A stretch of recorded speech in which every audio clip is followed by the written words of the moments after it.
Baggage full of cabbage and I think they lost my tempo. 36 cookies on the candy paint bento. Dabba dabba on, keep my brass knuckles warm. Get the cash from the floor, 60 seconds and I'm gone. Bad when I'm gone, bad man, probably gone. Going fast on the pump, roll a quarter-mile marathon. Jimmy in the Jimmy, high wide, sipping Jimmy, got a brand new mark. Cocaine in the Mimi. Lately all together, see something gonna stick. Lazy on the river, Dean, behind the window, whip, baby under 18, doing big slick, baby, you ain't never seen nothing like this.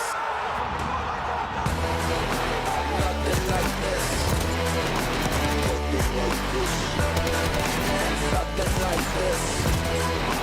Nothing like this. Whoever ever think it gets better. Big chain, call the record. I can feel it, I can feel the pressure. Break loose with the ratchet, go two stacks. Stab it on 2 round patch it. Then my fuel injected savage. Lately all together, see something gonna stick. Lazy on a river team, someone on my hip. Baby under 18, no rim, all switch. Baby, you ain't never seen nothing like this. Nothing like this. Nothing like this. Nothing like this. Like this.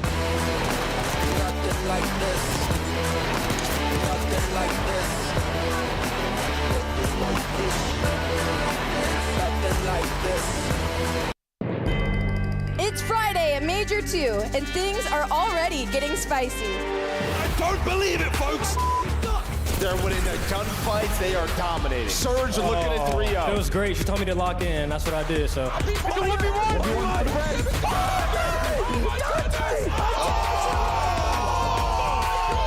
Let's go! Oh my God, we might lose. Hydra dead! That is that! And we haven't even seen Skies yet. Who will cut their tournament short? Find out now on the Call of Duty League.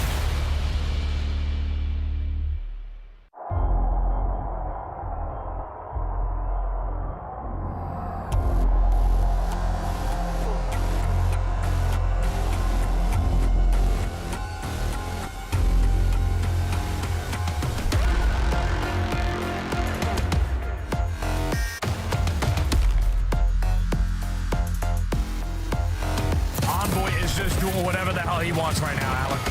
99 Kiz is back at it, baby. Oh, I don't believe it. Holy shit, in the corner. 3, gonna get a 4th. Gross, out of Jonas Thieves. I mean, this is disgusting stuff from Neptune in the 1 versus 2. Has both weapons to work with now, and all he sees him off the top rope, but off through the door. Get it, Crimp! Get it! What's an ace? Wow, what's that play?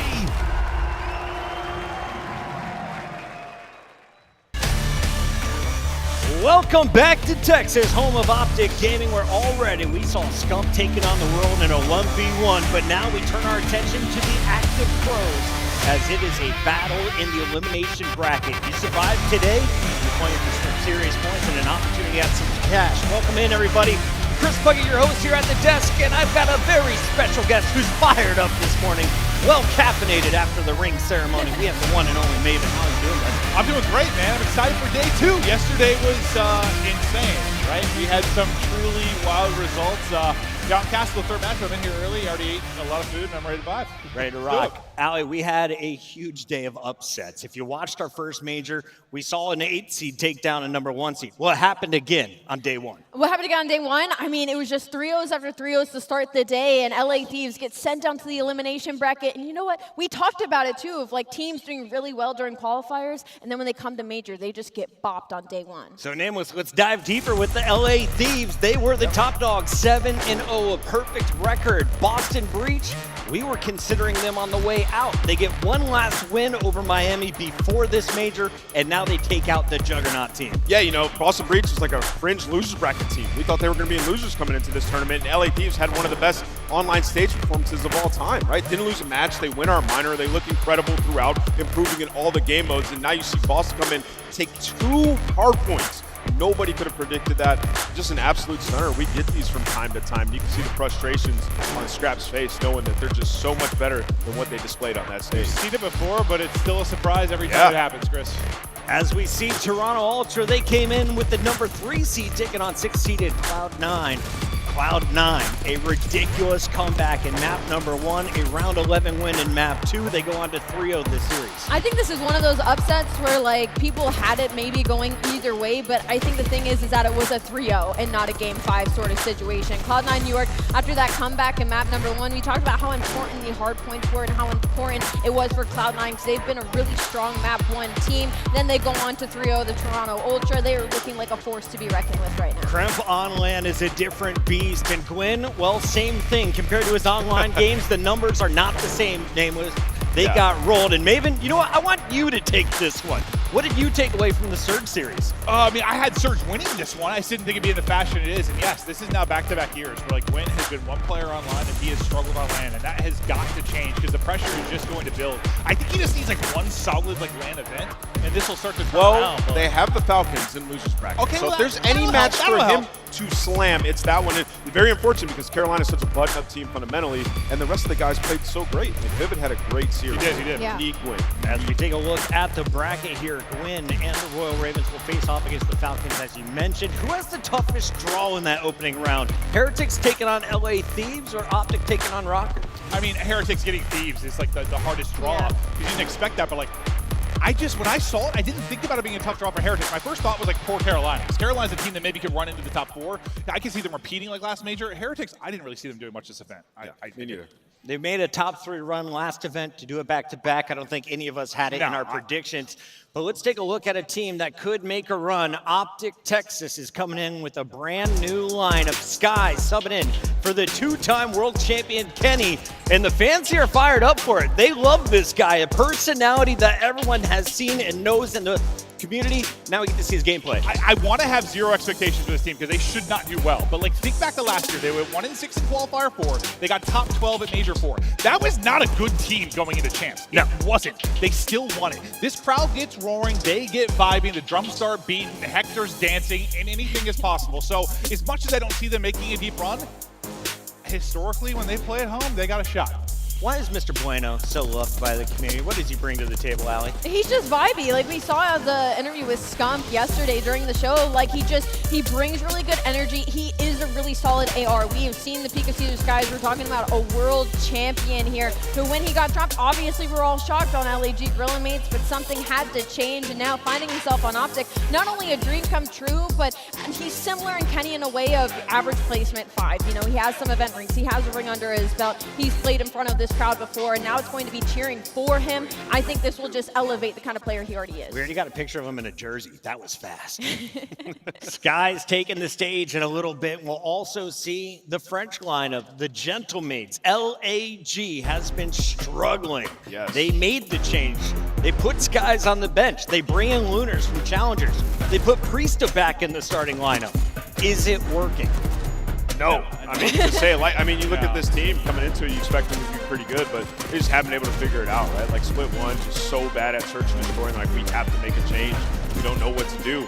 And now in this split, every game mode's just been bad. I mean, you look at this LAG team and you're thinking like, all right, Linz has to be our star. Which at times he shows the individual talent, but he has the problem where his decision making just isn't all the way there. So that dynamic between him and Kismet that you were hoping for, the Hydra Kids that we saw from years past, it's just not coming to fruition in this game. So for LAG, it's been a world of pain. The back's against the wall. You know, just looking to cause an upset. Allie, we have LAG who made a move during the minor. They win that opening round online. Could they cause a problem in the opening round for Toronto here in the elimination bracket? The only reason I say yes is because the level of talent on this team that we've seen in the past, and we've had moments of 99 kids. Lunars has been doing well regardless of the situation, but they are staring down the barrel of like they need to perform well at this event, or something has to change again because you're looking at might not making champs. The Heretics peaked early this season, potentially with a third-place finish back in Madrid. Miami looking to score some more upsets. Today, they come in with the number 9 seed. Thoughts, Maven? Dude, I've been worried ever since. I think it was Ann asked the question after one of their series. They got a series win in the qualifier, and I think it was Lucky, and like asked about their confidence after the major, and they were like, oh, we're just working on stuff. Like, didn't seem like there was a lot of confidence. You gotta have some Didn't swagger. seem fired up. Yeah, you should have swagger. After your first top 3 in the history of the organization, like for those players. Yeah. I was shocked. I don't know. And And they then haven't played like that. You go into the online split, and you just don't do better in stage 1, right? You think they would like compound that with some momentum. And maybe you're just being honest, but like, you need to be like a little delusionally confident at times. Yes, you have to be, and you have to try to test your map, like improve. The control hasn't got better, the search hasn't got better, very stagnant. Well, the rest of the league has progressed, so Heretics behind. Right We're going to save the Heretics discussion for when they play. When is that? We're going to show you right now. Remember, all elimination round 1 matches happening today. We also have a preview of round 2 with that first battle happening 7:30 Eastern. Heretics, though, taking the stage against LA Thieves to open the day. We got Carolina versus Falcons, Rocker versus OpTic Texas, and Toronto Ultra versus LA Gorilla Mates. Which one goes to a map 5, Maven? Oh, Lord. I think the third match. I think Rocker OpTic is the best chance to go 5 maps. That's my thought. I think that's going to be a battle. Here are maps and modes going into this one. We got Vault, Red Card, Hacienda, Vault. Allie? LA Thieves have to have the edge statistically, right? 100%. I look at that Hacienda control. They're 7-3 there. I mean, not that it matters, because across all the controls, they are disgusting. For Miami Heretics, I don't love the first half of this series at all. You're looking at that Vault hard point. You're talking at like 3-7. You go to the next S&D, they're like 0-2. Like, it's just not great for Heretics. Let's lock it in officially. Scuff Pick'em's leader on the season right now. Alley Cat, do us the honors and say LA Thieves first. Yeah, it's just LA Thieves. This one's pretty easy. Maven? It's heartbreaking, though. Thieves, yeah, Thieves. Thieves. Yeah, I'm thinking Thieves. I'm thinking Thieves 3-0. Scrap is about to take his anger out on somebody. Let's get to the stage with my guy, Blaze. Thank you so much, Puckett. Everybody, it's day number 2. How you feeling, Texas? Man, we're filling out this arena today, but to kick it off, we got an elimination matchup, and it's going to be a banger. 2 hot fire teams coming to the stage, and the first squad looking to take it to another level. Get ready, Texas, because here comes the Minor 2 champions.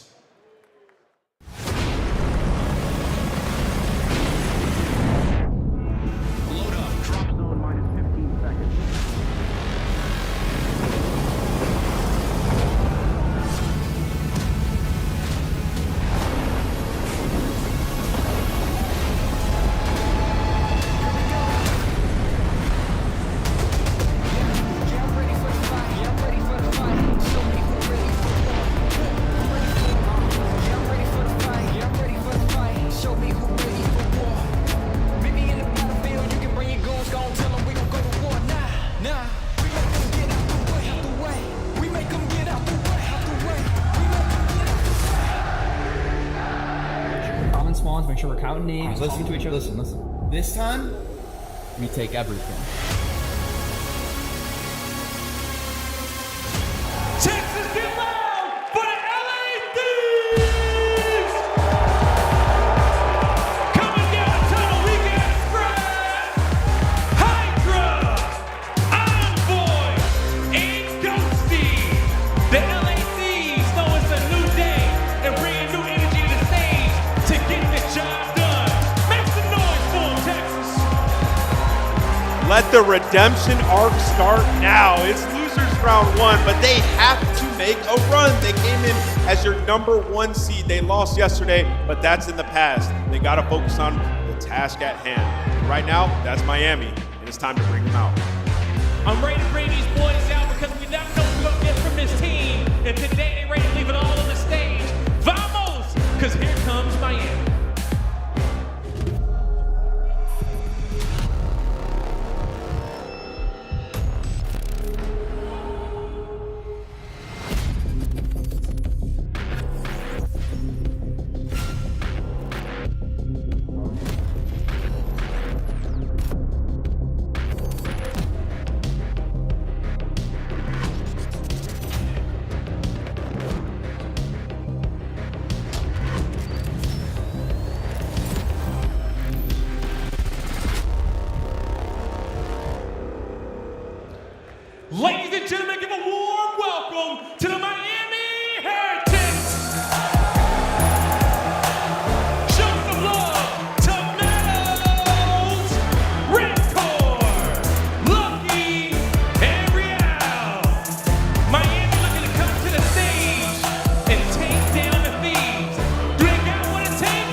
the pull they were hoping for, having the matchup against the #1 seed heading into this major. But Miami Heretics, if they do anything, it is get better on land. And you've got to get through anybody and everybody if you want to make it to Sunday. It's an unfortunate elimination bracket start, but they're going to need it. Vamos por la victoria. Let's get it started, Blaze. I'm ready to get it started, Allie. One more time, Texas, help me out.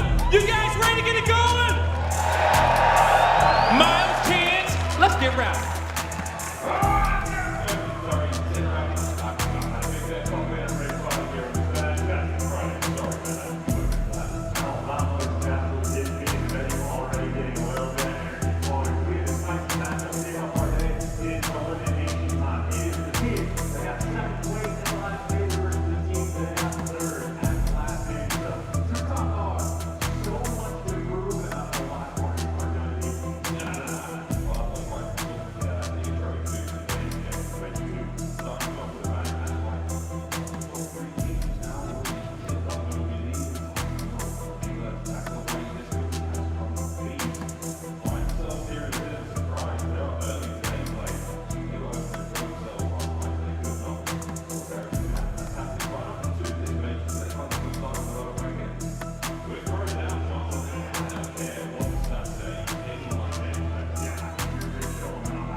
sequence to make sure the team will lead and run the score up with this time of it.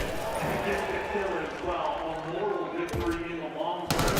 And for the team, more important victory. They got dark spawns. You don't have victory time just yet. But a long-term battle here. They're saying it's going to go for it. The court sheet is firmly in their hands now. Nice read out. Counterattack onto the Thieves. So we got one man going to with the end to his hand. He did this hard point very much in that there. Big play out hard trying to get involved. We are keeping the face. A long time so far. Oh, these boys are close. Look out for that. Yeah, we're seeing the Singapore filming this up to the time. Walk to it. You want a little bit extra. Can't get it on feet. They stripped that away. They have not been able to strip away those spawns. Heretics in five.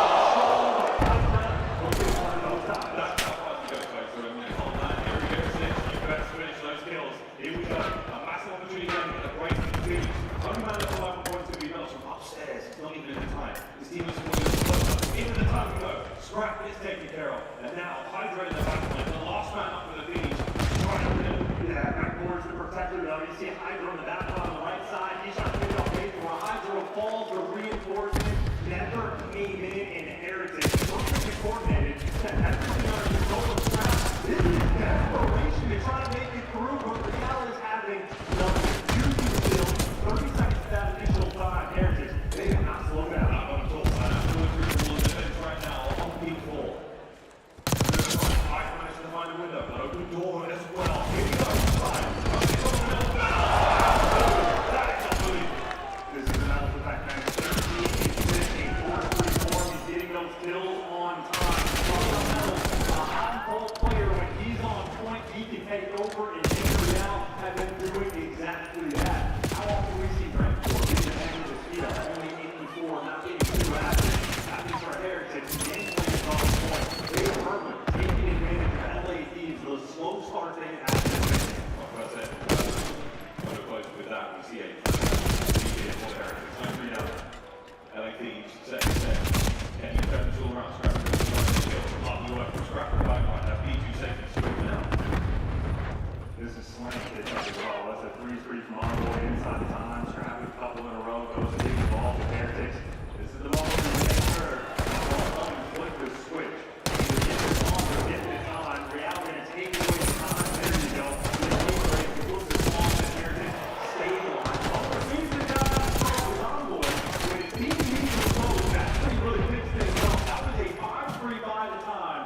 It's not for P2 just yet. Oh, yeah. Well, P2's Goes to try to get it to play that first time now. Boy, right inside me. That wasn't here, but now we're from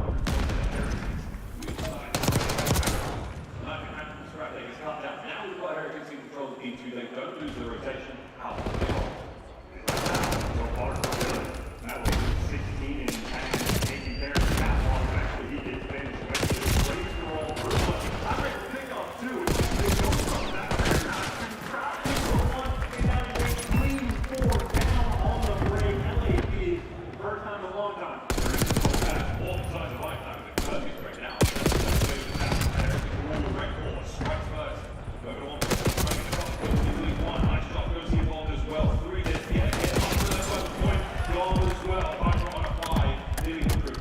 One good ability right back to the game. Real has been the dominating player in the lobby. It's 2 kills. We do see Hydra already picking up the pace to attempt to match it. Now we have both guns in hand, was looking to take the route, but look at the distance now coming in from Heretics. 2 players by P4 to contain and maintain the left wall. Heretics playing the heads up game. Great ball. Halfway top it. Heretics just slightly still. Tapping towards time. Hydra trying to punch through. Another point 2 for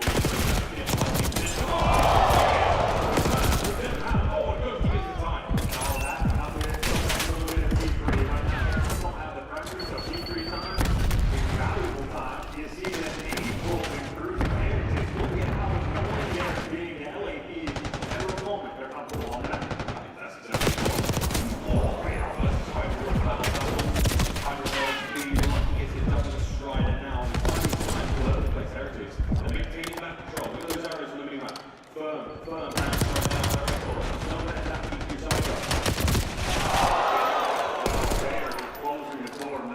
continue to shoot high.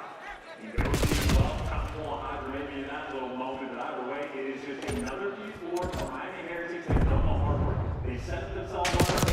Statistically close out as well, but Red 4 falls. Might be something. Could stop me. Still trailing a little bit now. On this attack, let's go for this. They spawned in deep left. They spawned in deep left. He's deep right white. Deep right white. He's already white. It's real. Right in front door. He's gonna be top white. Yeah. Top white. Deep right, done. Nice. Get to the back, maybe? Yeah, I'm already in the back. He's top yellow. Top yellow and then outside door. Down time weak. And in the back. Top yellow then. Real spawned out. Side door dead. Nice, Real spawn out. Go. He's gonna be mid. I'm one shot. Yeah, hyper mid. Watch on me.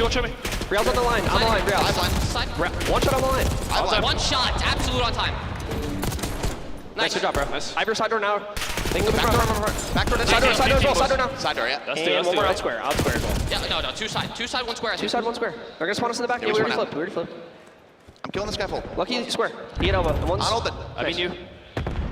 It could be close. I think square. I think one's close. Chong close. Ready? 3, 2, 1. Chong. Don't see anything. In square still. Missing 2 on time. They're gonna be going cat. back to cat. They're gonna be cat. Yeah, cat right now. One shot. Another one there. Lucky's there as well. Double doors, metals. Really big. Hey, lobby and double doors. Double doors, one open. Open on me. Open one shot, one close. Open one shot. I'm gonna go back. Take you outside Closed. right. Nice, open one shot. Open pillar. I'm a vault. They could be cat. Close it. Another close to me. Weak. You on me. You open. Open the Nice, boys. So Lobby, Lobby, one shot. Nice. You're one close to you and me. Hang on. It's lucky. You I get time. Nice, good job. First Yeah, order, spawn first yellow. order. I'm blocking. You block. Yep. Spawning yellow, boys. Cat right now. Cat 7. I can get you left, Ernie. I'm gonna get you left. Nothing you. Outer elbow, Real. Outer elbow. I'm one shot. I can't help cat. There's two on the left, boys. Cat. Real short. Short that. Nice. Block. Last guy. Yo, That's not you. You one bullet. I have the ball. One bullet open. Ciao. Close that. 5 seconds. Closing in one shot. Challenge. Yeah, dead. One more. Close. He's our side close. On time. Our side close. Rank core weak. I flipped, boys. Heard you. Yeah, I got good time. One shot short. You're one back of me. One shot. 2 lobby. Back door, one shot. 2 lobby. Got one. One more. Absolute Top back. army. He's already top army. And one back door. Gonna be front of you. Nice. Real. Leave your front. One shot front. Absolute. Nice. I'm ironing the back. Go. Could be cats here. In the back, rank core, in the back. Wenko, one bullet. No, he's lobby going out. Yeah, outer tree. Army. Army. He's top army. Another one army. Alright, one more army, one time. Time is weak. He's top cat now. Top cat. He's on the stairs. Stairs dead. Nice dude. On time is one shot. Outer trees as well. Absolute time. Outer trees dead. Nice. One shot on time behind the heady. One shot. Shot on the left. One's army. One shot on the left. Nice. Army. Close cat, half HP. He's cat steps. They're cat steps. Gonna go cat. Army, get the time. Nice. One lobby. Going army again. Army to the back. Yeah, stun back door. Yeah, and then one army. Army on your front. Go cat. Yeah, weak. 2 at all. Go cat. Holding cat. Cat, rank core. Nice. I'm gonna go white. One more cat on me. Metals. Nice. Yeah, I'm getting it. I don't know who it is. Yo, P3 and P4, we're right back in this, bro. Let's Yo, fucking your go. vault is open, Paco. One time. I don't know where the guy old with. Could've went ball. Your vault is open. One on the tree. On the tree weak. He didn't go right. Yeah, one mid, Guy one bolted, shot. not go Tree right. went mid. Close. There's 2. Yo, outside. Be control, boys. Be And control, close. one shot. On the van. He went towards wall. And then their pillar. Random wall. I flip. Their pillar. I will kill their pillar. I will kill. Lucky dead. I will Close. kill My the time to outside. mid. Yeah, I know. I'm waiting. And mid door. Outside, after nice. that. Nice. Mid door, you. Mid. I got time. It's stressful listening from the LA Thieves. Passion on the line as well, but it's not the best work. Yeah, they're feeling the pressure. That's atypical listening to what we're used to expecting. Keep on. LA Thieves actually getting the people respond, but they've let a hold of that. He's pierced his way through. He does not last track. Shuts that down. So Thieves, the first time going into a P4, they have had control in a 20-point game for the moment. They can take over here. This is opportunity now for the Thieves to bounce back. How well will they hold it up? Lucky the first man in there for Heretics already gone down. But Real is fighting away forward. Nice coverage there for the Metals. And an opening down against the side. Real managed to go to net. Oh, big track. Straight instantly. And then I can recover for a second. Heretics are in. Players responding now. LED not timing on that as well. And players getting done out of our position. Now the Heretics is not scoring the right level. He is here on here. No, push that white in front door. Once again, another attack. No one on the trade desk. Still got time going for the LEDs. We are looking at a lead change now. Attack. We go for it. Lucky on the time. No, to the back. Three down. Particularly LA Thieves have seized it in this moment. We have travel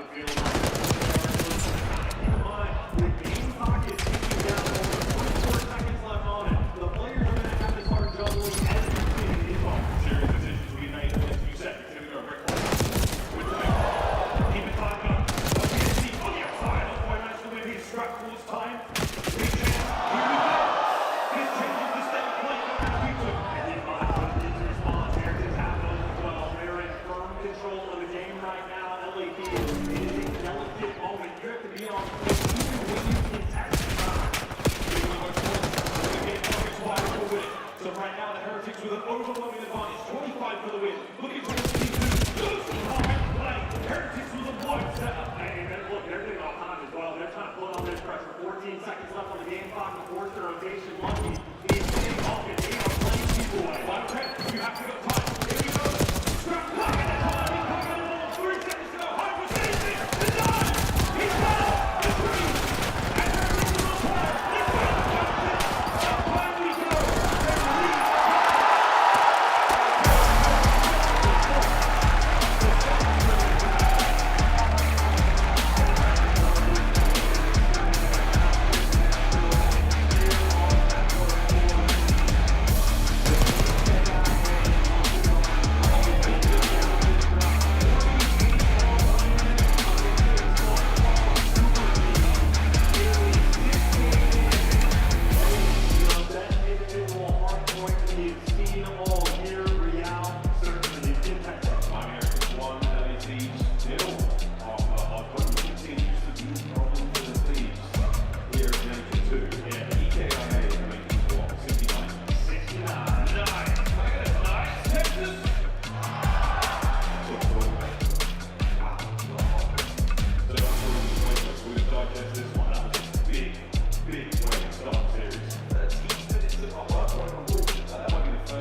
defensive end. Both Lucky and Renfro were there. Chuck out the nades, make sure you slow the pace down off the rip. Keep in mind, no trophies in round number 1.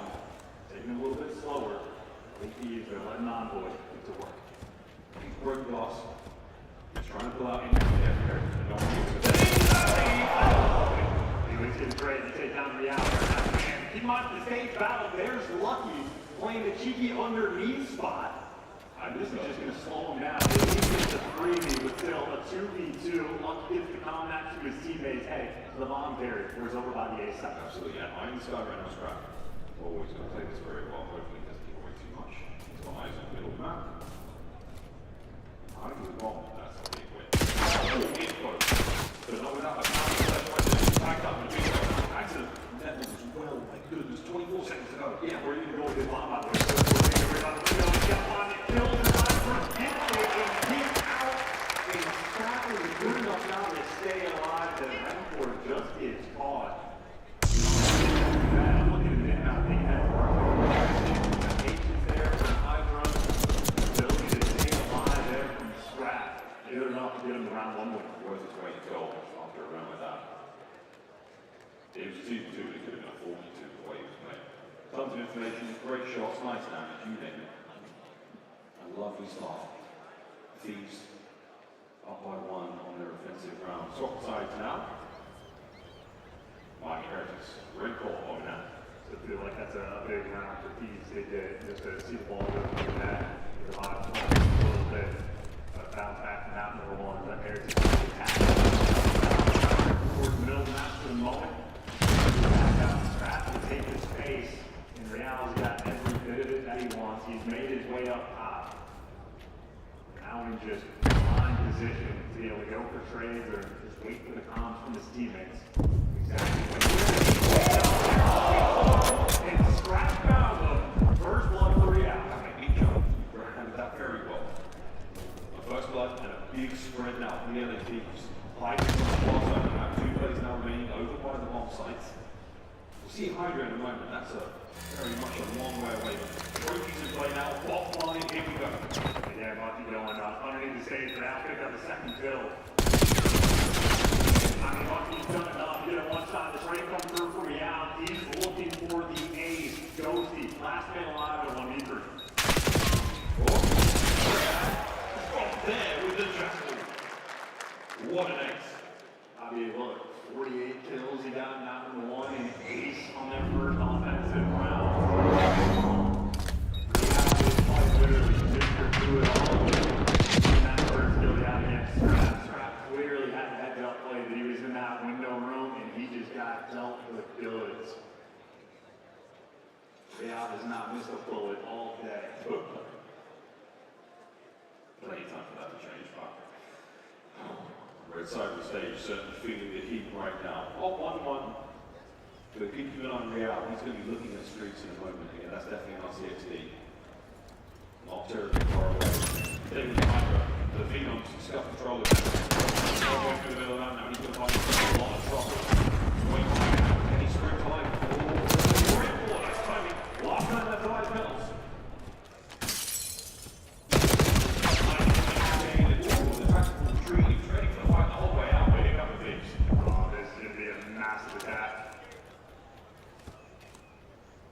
Teardrop off of this one.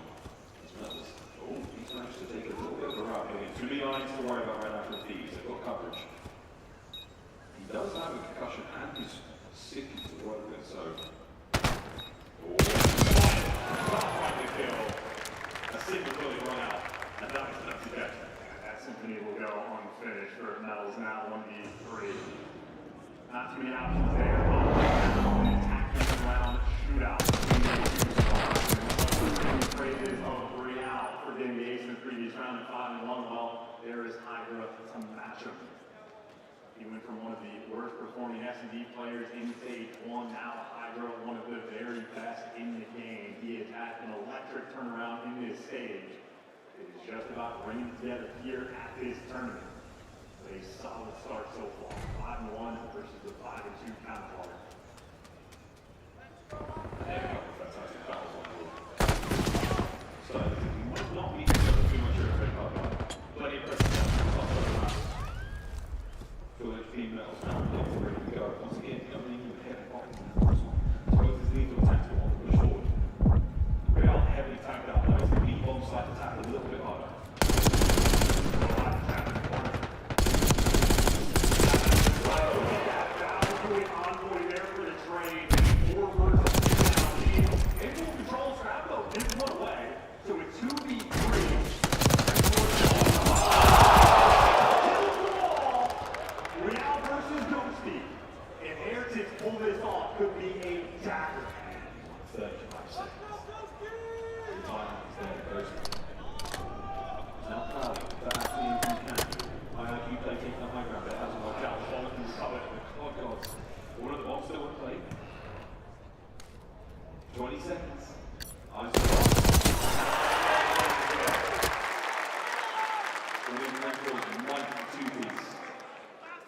Slow that one down.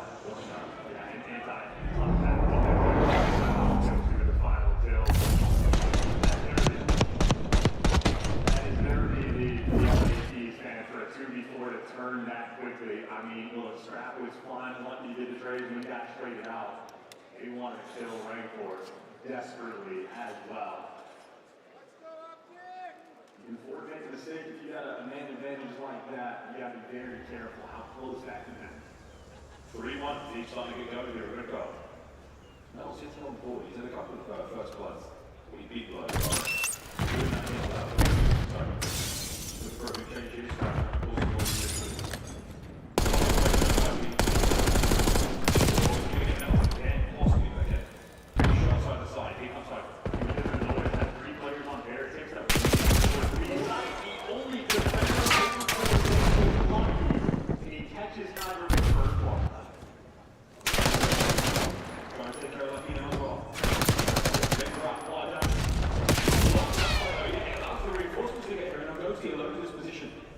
Waiting for Scrabble to find keep by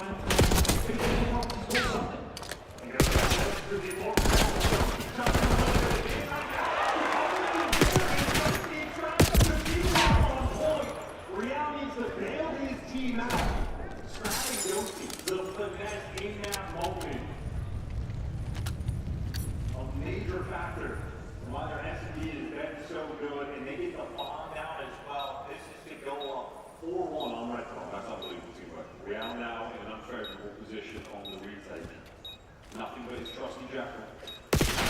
Spotted, Ghosty will be on board for the trade. Real now onto the team. 25 seconds to still slide that down. Ghosty in a 1v1. 20 to go. Here you go. Forward, 50 seconds. Ghosty to reposition. And the 1v1 continues. Ghosty is not going to be in position for a moment. Now this is interesting. And we look really close to seeing Real pull that off. Drop the ball off on land as well. We played on the stage at the crowd's not always so much. And either way, they played 2 versus 4 coming from Scrap and Ghosty just to kick things off. Again, bouncing back and forth together absolutely perfectly. And Ghosty had the timing dialed in and made sure to check at 7.5. Yeah, I mean, it would have been a crazy moment if he could have gotten it, but ultimately Thieves have just been thrown away with this now. Yeah, second time. And it's sort of counting out medals. The hot and cold performances that he can take those ring his tail. That one, that number 2.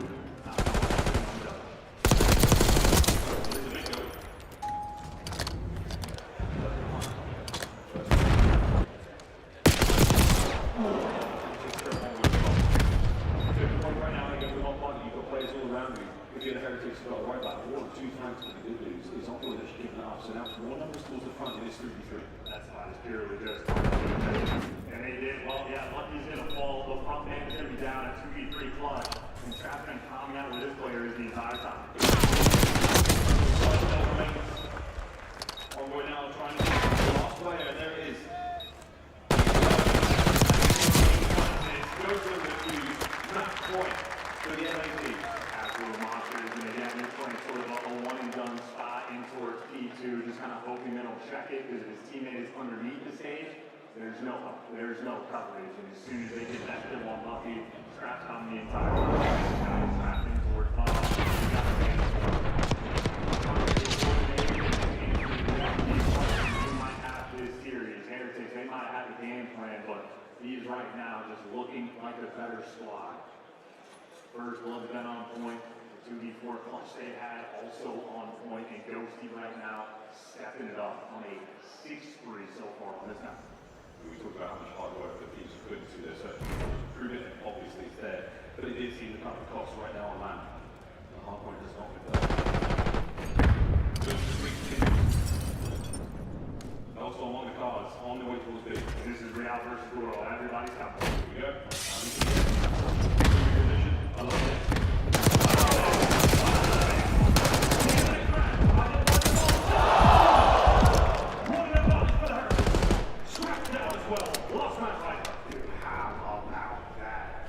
Another clean play coming from Real, even with the door, punching in the face. Either though, I'd be able to catch an Aaron player on the flank. Not know his way when he gets dropped. Heretics, the lifeline, still active. They're still fighting on this map. Real is having one hell of a series. That was also gets us off the board as well, so again, that's the thing. 1 or 2 moments that can change the face on the map. Look at the replay here. This is Real. On that reposition, he gets hit by the nade, but after the death. I think the nade closed the door and like Phelps from back. That doesn't matter because he dodged like Phelps to go and get that final kill that he needed. And Preston stopped him from that, as he pointed out, gets his first kill. He's now off the donut again, and players have talked about this consistently in COD. Once you get one in S&D, you feel so much more comfortable. Now that's what people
Still could be about 16 minutes of Heretics to play with Real without those from earlier. Not that likely to see it, but 2 runs in a row right now for Heretics. Goes to the crowd for 10.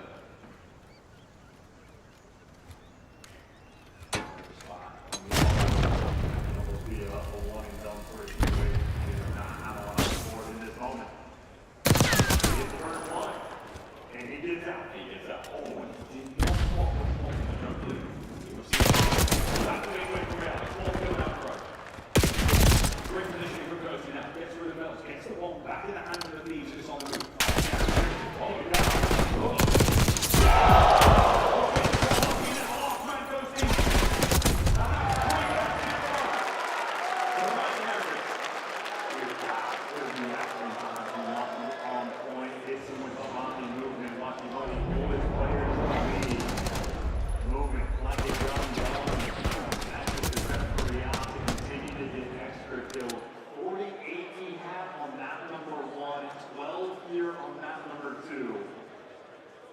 There's no doubt about the MVP right now on the main stage, but still plenty of polls he left to be played. Thieves, the cushion that they once had on this map, it's nearly gone. Still have the 540. Still one round away, and Heretics on the attack. Pitching's a little loose, there's some down all over the place. Still trying to on his way out. Hydra dancing through the middle. Not quite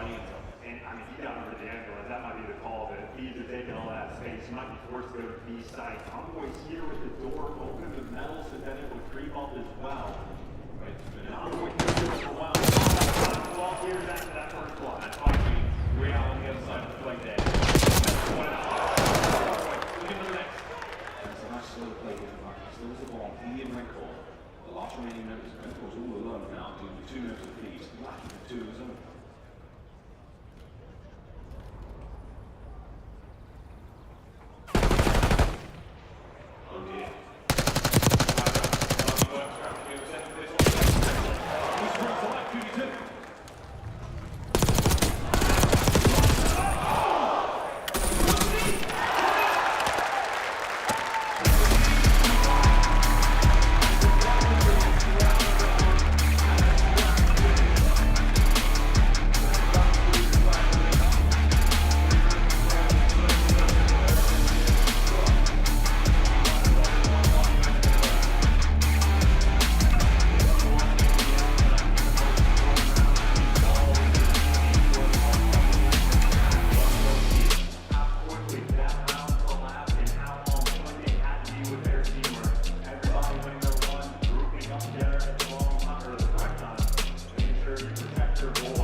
Fantastic cast coming in there from Miles and Chance, and we are barely halfway through this match. Maven, Heretics, they come out swinging in a game 1, 48 from Real. I'm out of breath for a few reasons. 1, Real is disgusting. 2, I totally forgot I had to be up here for this segment. And Joe's like, don't you have to get out there? I sprinted. I saw you You were still galloping. like a little kid. I was galloping, bro. You got a long stride. Somebody yelled for a photo. I was like, I gotta go. No time for that. No, this has been a wild one, dude. Real is in him mode right now. Let's take a look, Allie. Yeah, Some of the let's best take a look. moments from this game, too. It was mostly LA Thieves, though, in the search and destroy. So walk me through the first half here, because LA goes up big. They do go a bit. I will say I was off the back of a lot of first bloods, but low key, like they are so lucky Miami sucks at converting, because Real started just going on a tear and started getting some of these open picks on LA Thieves and kind of opening up the middle of this map. But they're bottom 2 in the league in converting, so shout out LA Thieves and winning some of these 3v4s. But it's just the aggression. I think the retakes from the side of LA Thieves are really important early on, and sending that player through middle all the way to the backside of stage and just kind of constantly creating this pinch to put in the back of Miami Heretics' mind, because so many players got caught looking for that one in the behind. Nameless, do you give credit to LA Thieves for being scrappy after a first blood from your opponent, or is that Miami that needs to clean up their play? Because it was 5-2 first bloods at one point, but the scoreboard was 5-2 the opposite way. Yeah, so I'm going to go with Miami needing to clean up their game. I mean, I think they just kind of dissected like the defensive setup from Thieves a little bit too late. You saw Bomb Carrier get picked early on. Some of their offensive rounds sort of like stagnant, waiting like, do we want to flank? What bomb do we want to commit to? Once they figured it out later, like, okay, we're going to commit Real to mid to ticket, and we're going to try to get over towards being find Envoy. They had a little bit more success. I think for Heretics, that's just been the problem throughout the year. Is like they're search and destroy. The decision making just isn't fast enough. Could I ask you a question, Dan? Like we've watched a lot of these matches, and like we got that listening in map 1. We've talked so much about how calm Thieves' listenings have been. Did they seem a little more panicked? And that's what we're about to talk about in the drawing conclusions. So great setup, co-host. So if we can pull that up, yes. So the entire stage, we spent every single match talking about Thieves and just how on point they are in all these tough situations. When it gets down to the wire, they just make the right decision. And right here, we're going to talk about the very end of the game where Heretics run away with it. So we're on P1, and you see usually what teams try to do here is they want to flip, get spawns for next, and also sort of like contest or break P1. So let's talk about what they're doing here. You got Ghosty, he's going into bottom vault, right? Sometimes you'll see a player maybe go around here and pinch because you have a player trying to go around, this is Hydra, to get this kill on the player that's playing on the hallway, right? So he wants to kill that guy, flip out to here for new, and then have the last 2 players off spawn push through here and break, right? So that's the idea. But the problem is you have Ghosty down low, so he has a different objective, right? So You see number 6 on your mini-map, that's Hydra. He's going all the way around right now. Rancors and Hill watching the front. It's like, all right, what are they trying to do here? Okay, they're sending a couple people through front, right? They find the kills. Lucky gets a big 2. And now what happens here is Ghosty was down low. He has to disengage, right? You lost the trade battle and you didn't flip the spawn. So he has to disengage and try to wrap out and try to make a big play.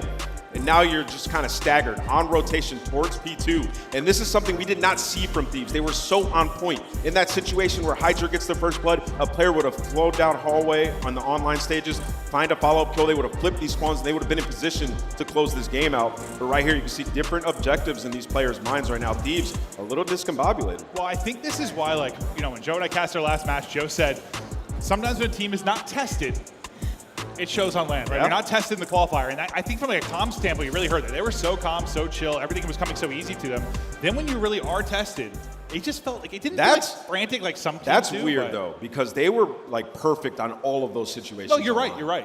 I can see you're ready to. That was literally what I was going to say. I was just going to be like, during the online split, like we're so used to LA Thieves playing around each other and playing that timing of waiting for that push, but we just did not see it throughout the entirety of this weekend. So hoping they can put it together here soon. I think it comes down to something even more simple. If Metals is frying, Miami is going to win because you are getting Real at the top of his game in this series. We got game 3 ready to go. Who is going to win the swing one? We send it back to Miles. Well, I think the swing one versus pretty obvious, right? Yes, absolutely. I mean, Heretics, it has been sort of their year-long struggle in control. They are electric on vault, but that has been pretty much it. So yeah, OpTic is going to be in the mix. LAP had decent on this map and in this game mode. Now, obviously, the map is going. The series has gone very close out. 6-4 in the S&D, a 20-point game there in the hard point. It came down to game clock. So it is down the line. The expectation is this is not where Thieves have the biggest advantage in the series, and certainly they need it just so they can actually go up. Right? I mean, they should go up again. Yesterday versus the head major 2 qualifiers. Look, it's fine, right? It's not that bad, no. Listen, it's just not enough to start, right? Slow start to ball. Maybe not even in the game. They just have to sort of get the ball rolling. Now they're getting impacted just a little bit. As the guys touch on, forced to work just a little bit harder, and they got to sort of settle in. The same way, the practice time is left. For these teams, like the Thieves squad, Thieves, major qualifiers is just practice for these moments. So they got to kick up and get the ball rolling for a potential loser practice rolling. Heretics are no stranger to it. Heretics went on a very nice run through the bracket at their not home major, but maybe that was home for them. Getting 3rd overall, and it was Thieves that ended up being the team that beat them.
necessarily showed up.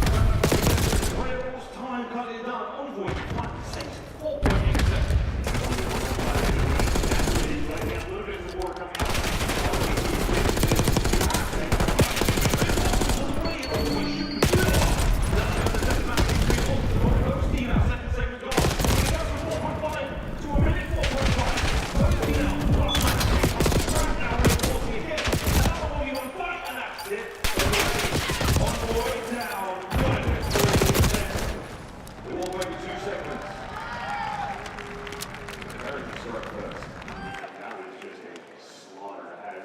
Even if you're able to pull out that D zone, I feel like on the light count, you're just not going to have enough. 4 and 7 start there from scrap, 3 and 5 from ladder, 4 and 7 on 3 and 6 in go speed. They're just not matching the same category. We saw the stat at the start of the series. 8 for 1 and a slight difference. What's happening now when Heretics just match it? 65 on the left count. So Heretics in a hot one. That's the end up. I've seen the hot one with the next map as well. Thieves now. Defense has been so strong for them as well. Control. They have been running it in the league so far. You can see that whole LA magic here in the snap.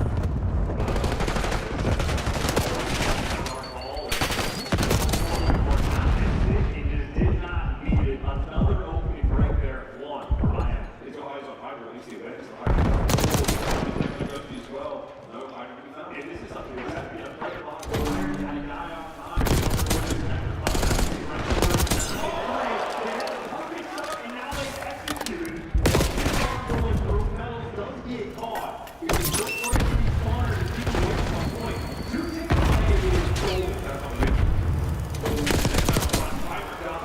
Red Claw is absolutely talking right now. 11-4. You don't match the next. Lots of damage there to go see. No one else from his team in position to catch it. So look at his position. He's still in. He's in it too. He can only take down 1. So his team are going to be forced to funnel through the rock side of the map. And they're not getting out of their spawn. Envoy's putting on pressure. Ghosty there for the spawner's lucky. Breakers is building the gun on the map. And you can't dish out the gun. Everyone stops back to your spawn. Like and only 40 seconds left on the game clock, and being forced to go to the D zone is not ideal. Really start up. We'll the D zone. Big one. Break the left. Towards the A zone. We've got 2 members of the D zone in the spawn right now. That's what I got.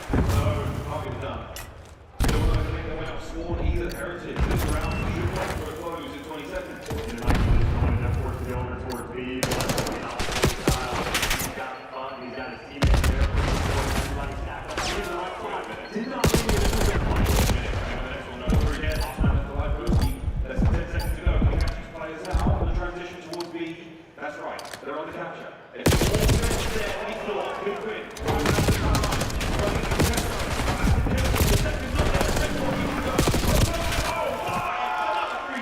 Red Doors keeping him alive. This is the 2 seconds. Keep on keeping it. After with the break on B, that's going to be the round.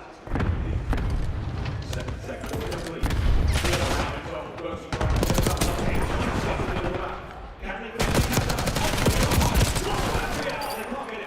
Quick transition towards A and what's the network? And there it is.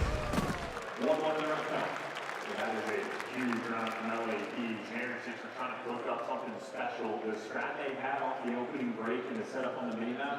1 guy down on fire, rank 4 on the time, 1 person down to the nectar, Meckles on top off the dark ball. Used coordinated perfectly. They got all the extra builds, got the progress on the A zone. They successfully captured B. Eventually, they're likely to win that round. The team shuts down exactly where you need to, and it's Yoshi showing off how they did it in the best play. Overwhelming force towards the end, but a nail-biter round. Yeah, it's a real strong result out of the Thieves. They are down by 2 seconds in the long run.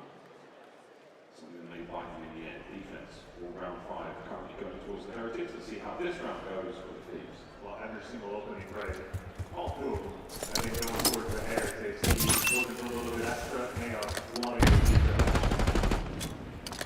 Thanks up.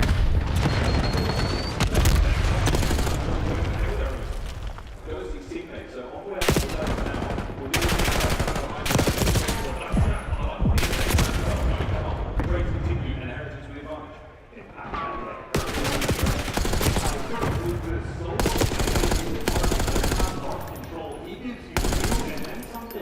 In spite of everything falling into place perfectly, he is finally winning out with the break often.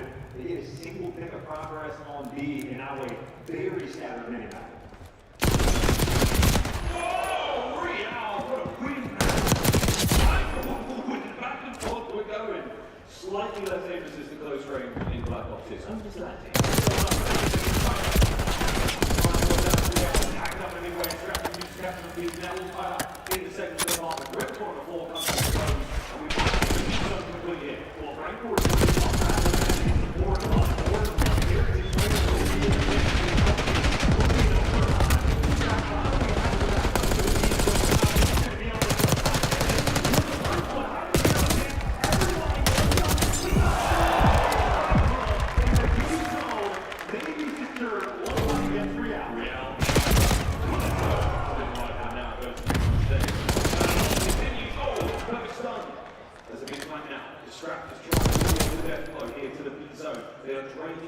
Heretics over my B.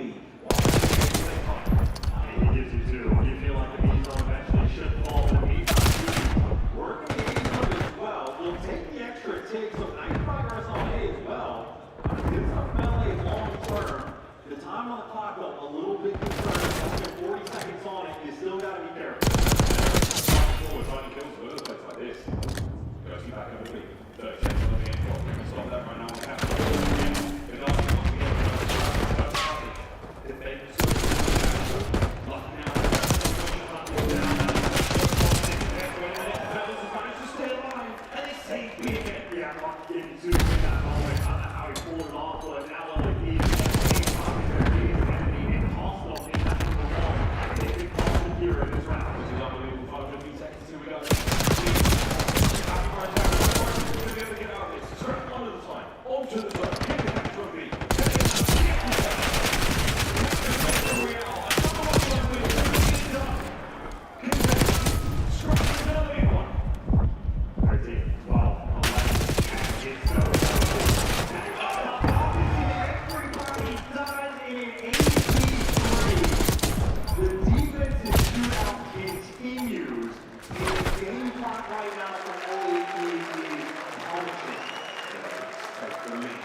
Yes, in so many little moments. By the way, only clear we're not even still on the bench.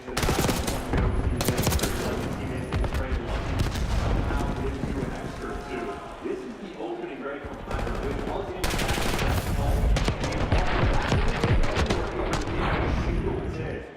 it feels like different Heretics players are just taking turns, giving you a little bit extra. Lucky's has had his moments. Metals has had his moments. Right for it. He's had the moment of the map. He's been on point the entire time. Heretics bringing out the goods. And for a squad that has had no success on control except for Vault, here they are around the way from taking down the best control in the game. This is a major upset. And we'll win this second round. That's a big win. It's a big sort of we go to Desi there. We go to our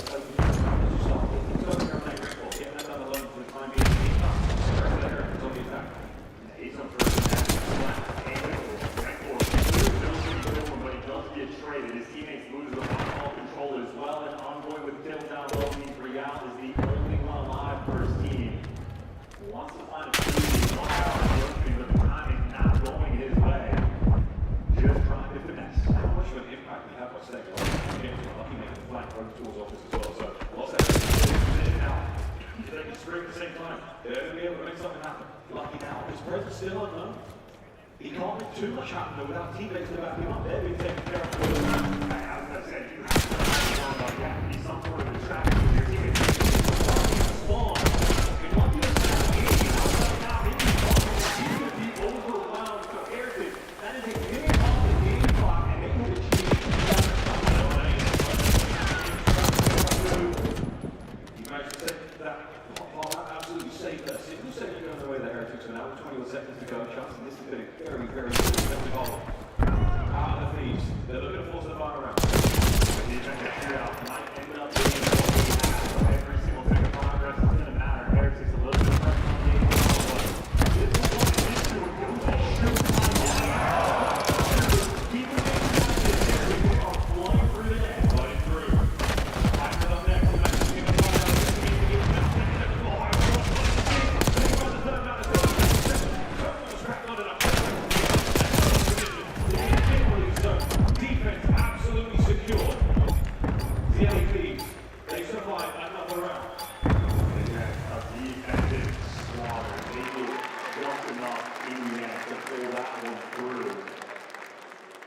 The question is, will it be an advantage? I do not know. The round 5 cheese has always been available. Certainly not.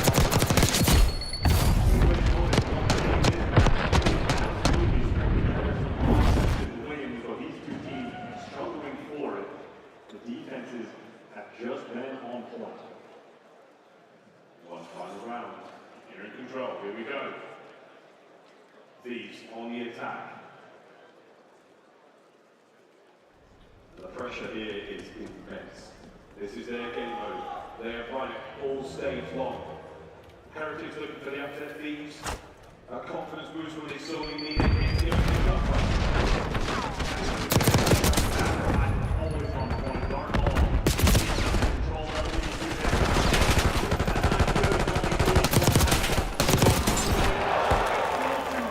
the pressure on B zone is now available. And they have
Here we go. Match point tonight. That's not good, right? What a star. Almost stick it around. Take that.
Still went towards Heretics, and that is without the back-on pressure. Now going into a P3. These will be here first. They have the extra men, but right forward, out the corner, you are picking LAPs upon another time now. He can. He gets one and again. The Heretics one kills the ball. Another 3 there. And gone to make it all 4. Hydra pulling 8 off the 3 as well.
With the Heretics, such a commanding lead. Let's go for a listening with Ryan.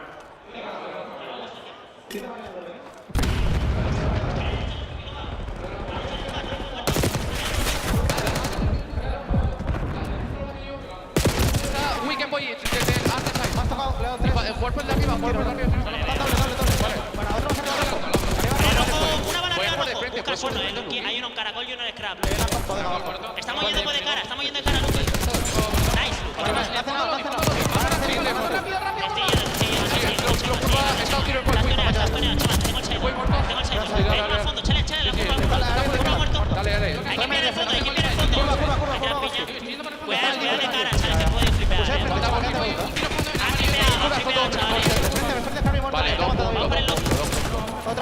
yendo con Es una moto a la... Vale, veo Lucky. Tengo que no puse de frente. Está en la puerta del lobby. Está botando los tiles, sí. Voy para arriba rojo. Mejor hacia un pozo. Vamos a esto, vamos a esto. ¿Por qué no puse de frente? Ahí no se la de frente pusado. Vale, veo Lucky. ¡Ah, muerto! Un tiro. Vale, apunta de 4, espérate de frente. De frente, De frente le ha dado 2 y el otro en el head. en hacia fondo, hay que jugar esto. No acabo con Vamos a jugar esto, estos. vamos a jugar esto. Vamos arriba. Voy por side entonces. Son dos full tú. Llegando por side. Tiene trophy, la izquierda la mano y nada.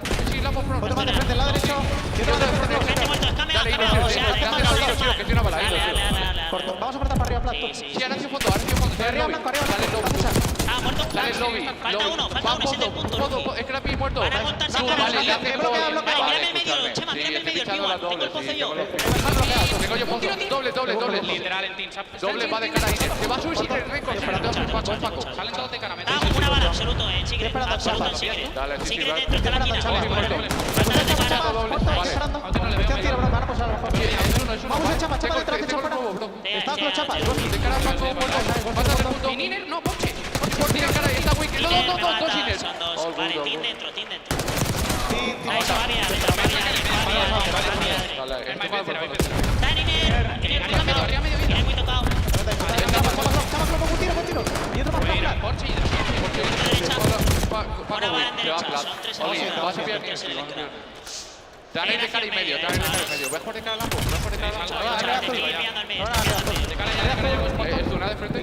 Medio. Está por contra Paco. Paco está en caracol. Paco está en caracol. Puede pinchar el arco. Ahí, escuchadme. Paco está pinchando el arco. De cara a está muerto. Tengo la desmarca de otro. No, el que queda. Ve al medio.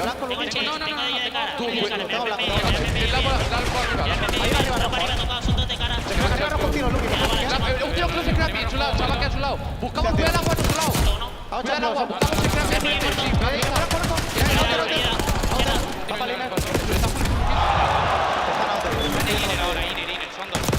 Está muerto.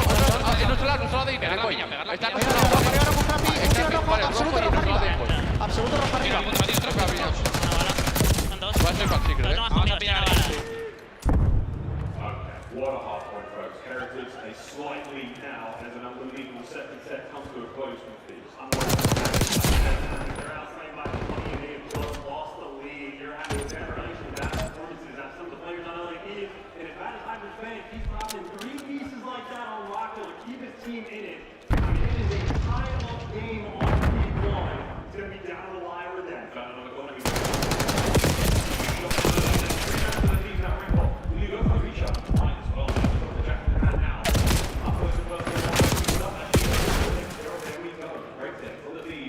Once again, fighting tooth and nail here in the Elite Rugby. These have the spawns they wanted.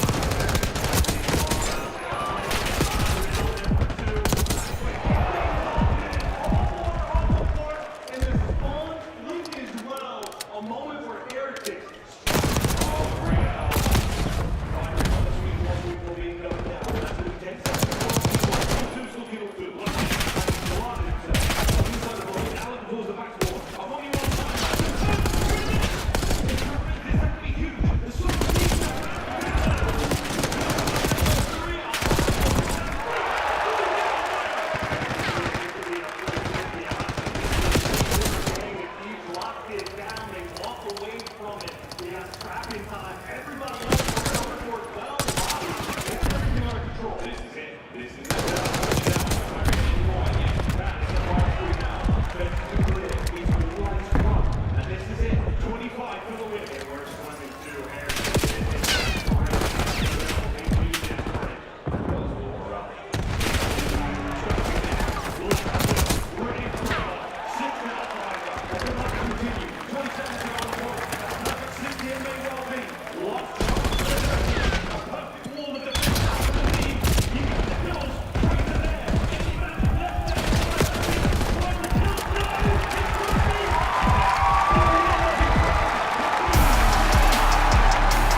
most they can to force an FA fight.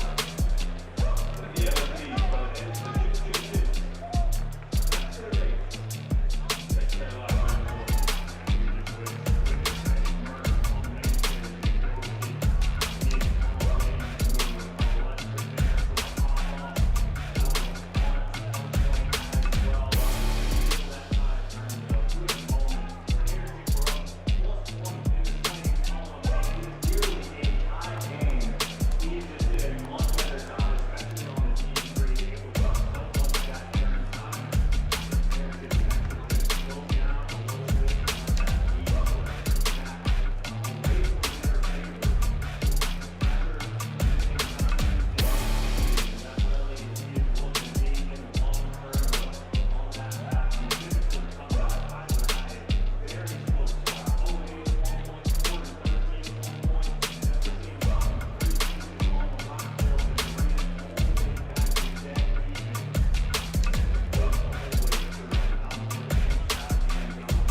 Thank you so much, Miles. Texas, show some love to the LA Thieves as they have waken up here in Major 2, getting a win.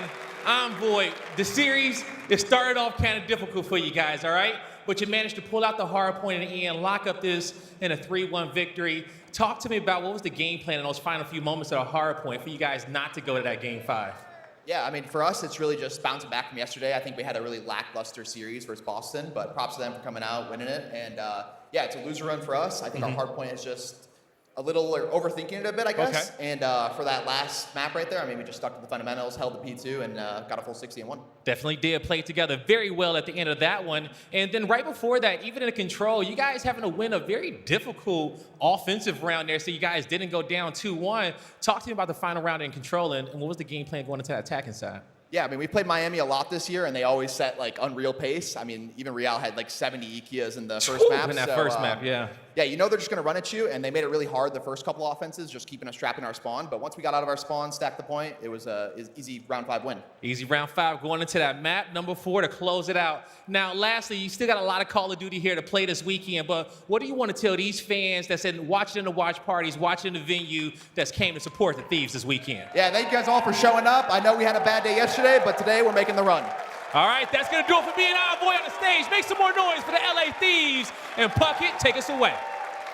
Awesome stuff from Envoy, as always, on the microphone. LA Thieves confident in their play tonight, and good news, if you're an LA Thieves fan, you could see them again at the end of the night. They'll play either Vegas or Carolina. Yeah, you got through that one. You did. I think I was stressed. The fans were stressed. Nate was stressed. Their parents were stressed. It was not the cleanest thing. It was not the prettiest thing. The scrap and Hydra you saw online has not been here so far. And maybe Heretics, we kind of doubted. They're playing, in Miami? Like, it's tough for them maybe online. They've been one of the worst online teams. They're playing a bit better on land, but, we still haven't seen the Thieves we expected. Metals saved his spot on the roster with his play today. The man was on fire. Let's take a look at some of the highlights here from game number 4. Allie, you were hooting, hollering, squealing, screaming at the LA Thieves players, and they can't hear you. I was so mad back in the green room watching this map 4 from the Los Angeles Thieves, just because obviously the expectations during stage 2 were set incredibly high from this team when it came to respawn, and it was the easiest problem to pinpoint, and even Envoy touched on it on stage. Miami Heretics set a very fast pace in respawns, and the response to that should be to hold your irons and play your fundamentals. What did LA Thieves do? Their ARs started playing like SMGs throughout the entirety of this Hacienda until the very end, and it was extremely frustrating to watch. I was watching them fly out of bottom mid like they were running with a sub. So for LA Thieves, cool, calm, collected, slow it down. You know how to play the game. I think maybe they just got a little too amped up, a little too wrapped up in the pace that was set. That P2 was beautiful from the LA Thieves. That is what we expect, and that is hopefully what we see for the rest of the weekend. Yeah, I mean, what a tough draw for Miami. I mean, that was a good performance that they just had. Right? They beat a lot of other teams. They beat a lot of other teams in that situation. I mean, Real was absolutely popping off, so we got to show them their flowers. They have delivered a lot of good performances on land, but in terms of LA Thieves, like, that's just not the same team that we saw online. Like, it really isn't, right? So they had to do some soul searching throughout. You heard Envoy is like, in the control, we just had to get our response and stack the point. Like, every single series versus these teams, they've had a different approach in how they want to play the maps and beat them. In this one, they had it in that control, finally get out. It's like, those are the decisions and like the uniqueness that this team had in each match online. We hadn't seen it.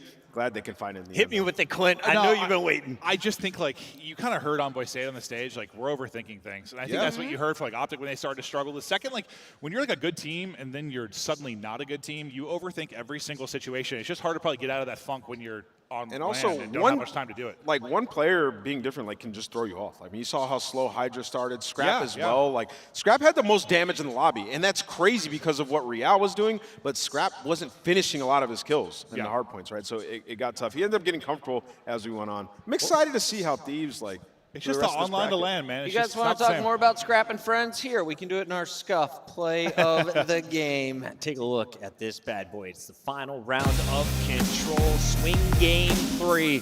This is where LA started to gain that confidence, Allie. Yeah, and again, Envoy touched on it. Like, they started playing as a team once again. They started slowing down, letting their SMGs do their jobs. Envoy, in so many situations during these respawns, saved LA Thieves. Even in that Hacienda, you talk about that Fences play when he started to rotate early and play his life. Even now, when you talk about the control, he's the guy playing top flat in these hallways and holding this control. So for LA Thieves, I'm glad they were able to make the adjustments in the middle of this games and not lose an unfortunate series to get sent out. Stay tuned. LA Thieves, you've heard Hydra say I was only playing at 75%. I was playing at 85%. I feel like we only saw 75% of LA Thieves so far in the tournament. Yeah, no, I agree with you. That's probably been the most shocking thing, especially like Hydra for me. Like, he's finally gotten back to like that godlike form, or so we thought, at least through the qualifier, to see him seemingly reverting.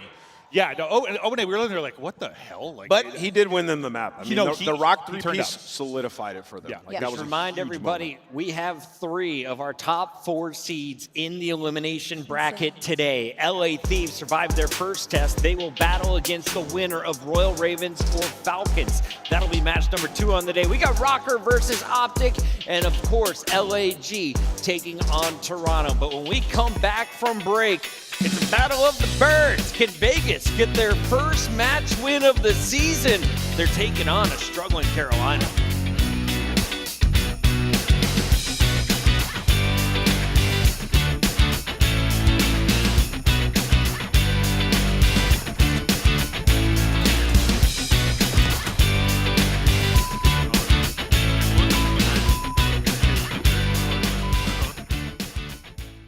Upgrade your game with the Scuff, the official controller of the Call of Duty League.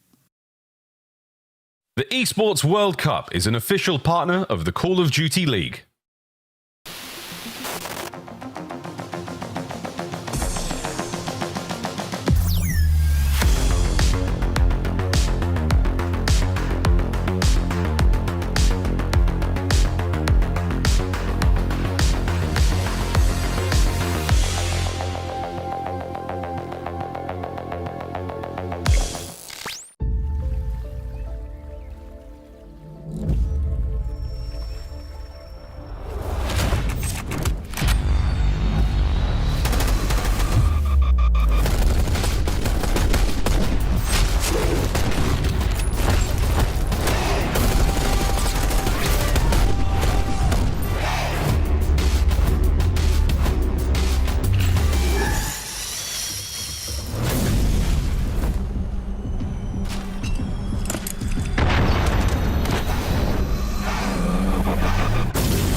The 2025 Vegas Falcons team pack is available now. Each pack includes home and away operators, as well as this spray to let them know who was here. It was a Falcon.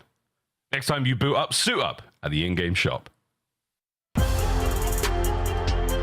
know that voice. Welcome to the desk, Master Miles Ross. We have a battle of the birds. Falcons versus Ravens. Carolina coming in with about 8 spots higher on the leaderboard.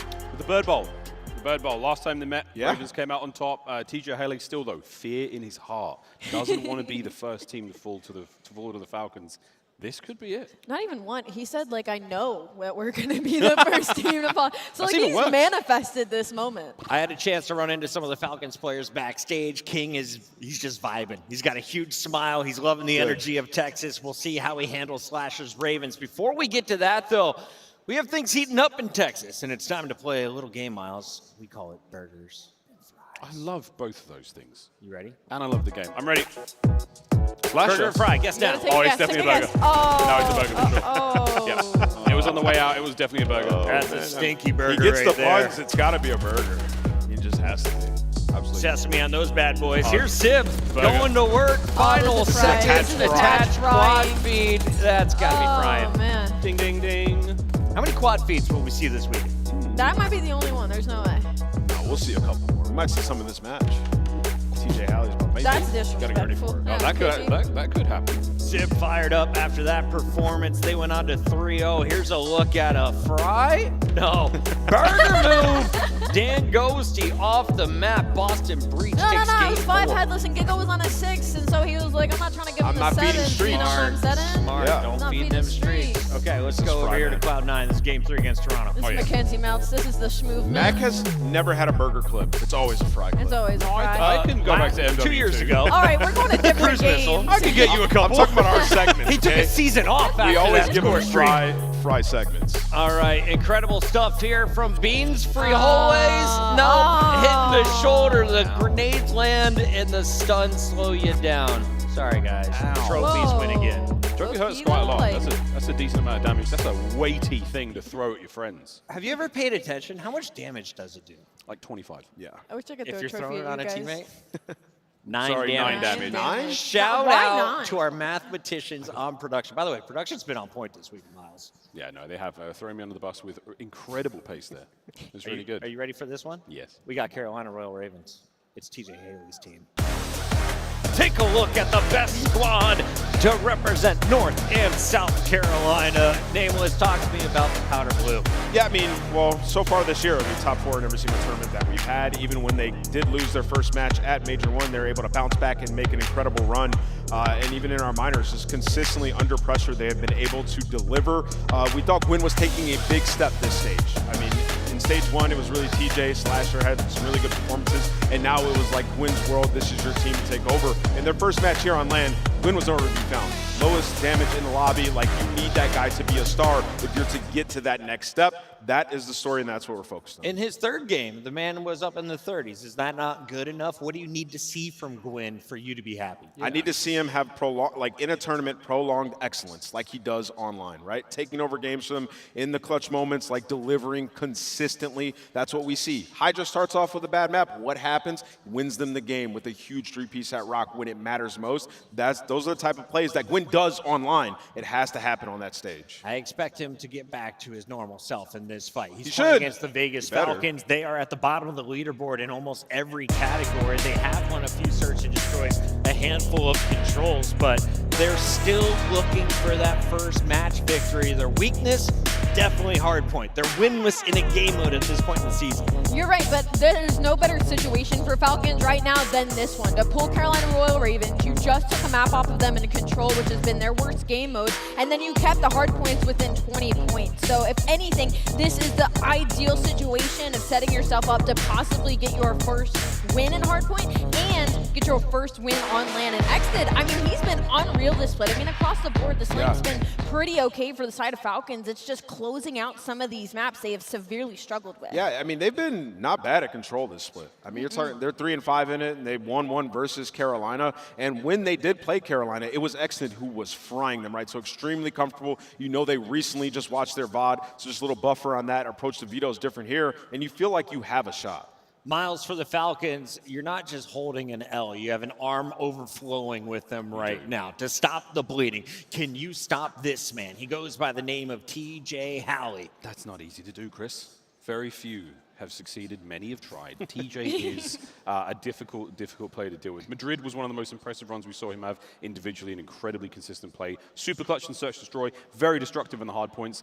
He's a tough player to deal with, man. I mean, that's the bottom line. He's got a lot of fans in the venue. And on the other side, he's single and ready to mingle, Chris. Dropping good numbers as well, Ali. Yeah, he's done well in the search and destroys, and honestly, he's done fairly well in the respawns as well. He's been kind of average across the board, rocking up 0.9 when it comes to control and hard point. I don't think S&D is going to be the win path here for Vegas Falcons. I think they kind of have to write off that map too, and they have to go for the full respawns. Whoa, Wait, did you say not S&D? You haven't won a hard point all season now. They've kept it within 20. That's the problem. Listen. That's the problem with this matchup, though. They got 6-0 by Carolina and Search. That's what I'm saying, though. It was TJ with chopsticks, right? Do not expect to win that search and you have destroy. to find a way to do it, though. If they're going to, it has to be in the respawn. Production, you don't have to wait on us. Go ahead and show them Roll the it. maps and modes. We got 5 coming your way. Red card, Protocol, Vault, and we'll close it out on Protocol if we get to a second search and destroy. Can Falcons take us to a game 5? I mean, potentially yes, Chris, because Protocol, they feel comfortable there. Their offenses are actually phenomenal when they played them there.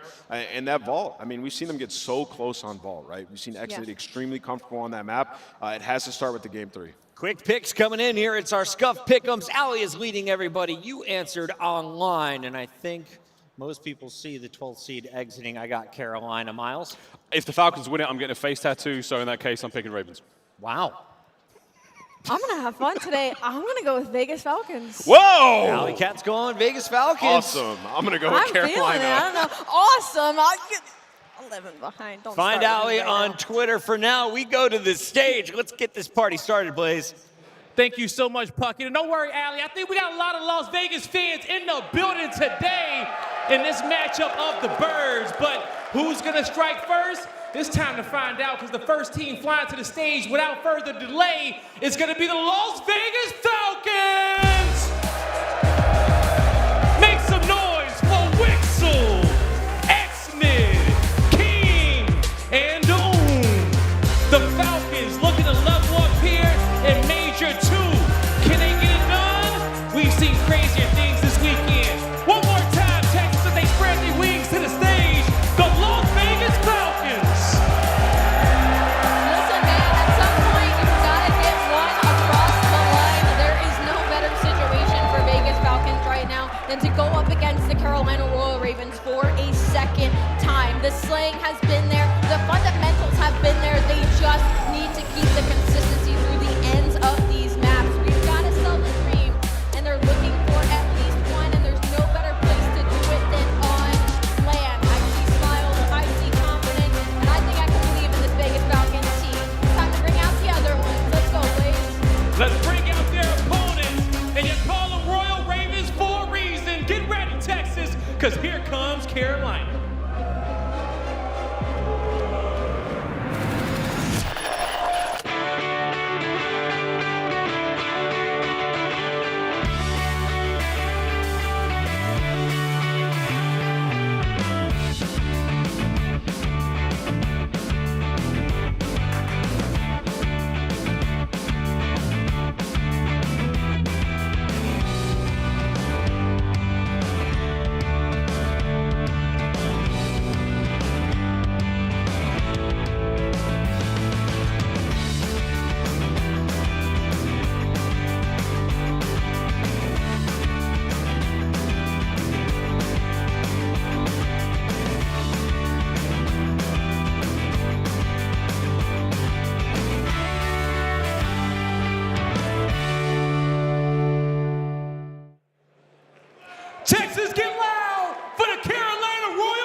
the fans are against him. You can see the bewilderness on Slasher's face.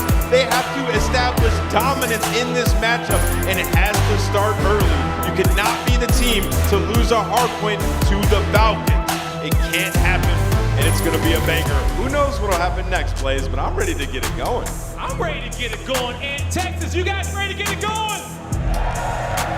That's what we're talking about. Shift study. Let's fly.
last two breakers members are still playing on the old time.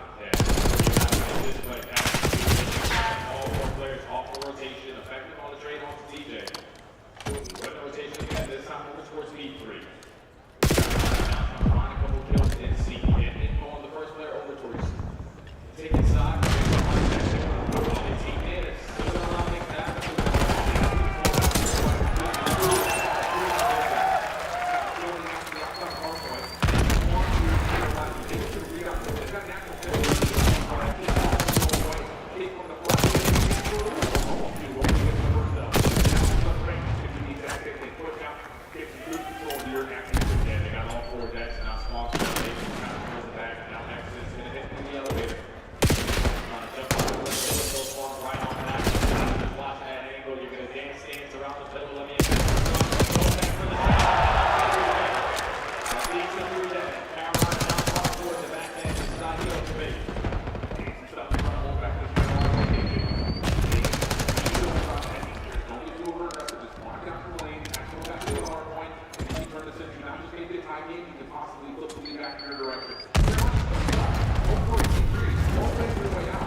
زي بجمع واحد انتصار مرة فوق الفيديو فوق الفيديو يا عيال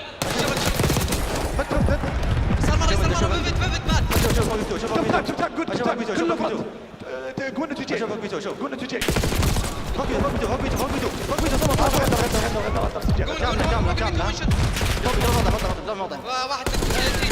بدي شر بدي شر بدي شر طولت موقف انا ها بطلع للنص لفت موقف تعال معي لا توصل بدي موت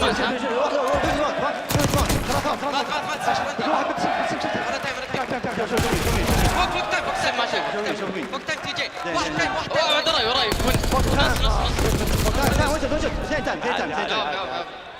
ابلف بالسكت ها زين لا اوت سايد اثنين اوت سايد معك انا بالي معك شوف لفيت انا لفيت لفيت ماشي عندك تكت وين بشيل تكت عند نص يلا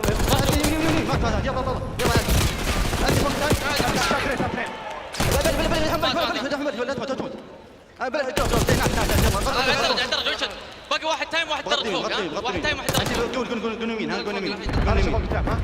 قول عند يمين 10 يمين زين شيل عليك شط بس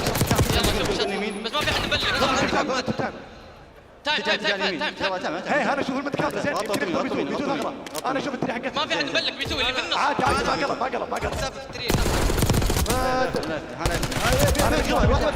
انا بيتو انا بلك انا تحت الويندو اشوف مين انا ما حد يمين يمين ها عند الشطفه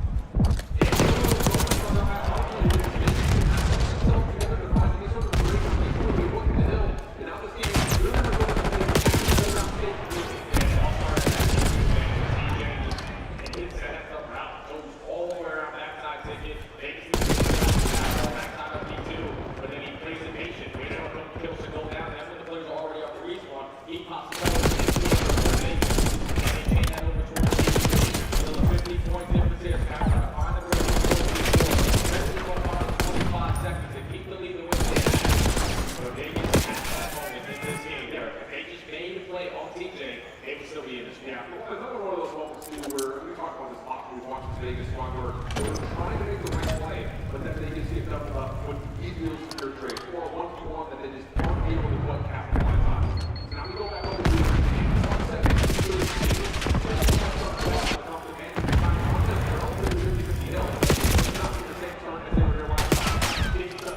and that will be enough for Carolina to control fit. Yeah, that's kind of top now. We see Vegas win the rotation. Now they focus towards it. Carolina and that same exact route. On the open, they kill with the start off the trade backs in their favor. Now we're going to need 10 seconds to close out the snap. Everyone Vegas is so damn far. Yeah.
series for Vegas. So not that this is a must-win match, but no, yeah, okay.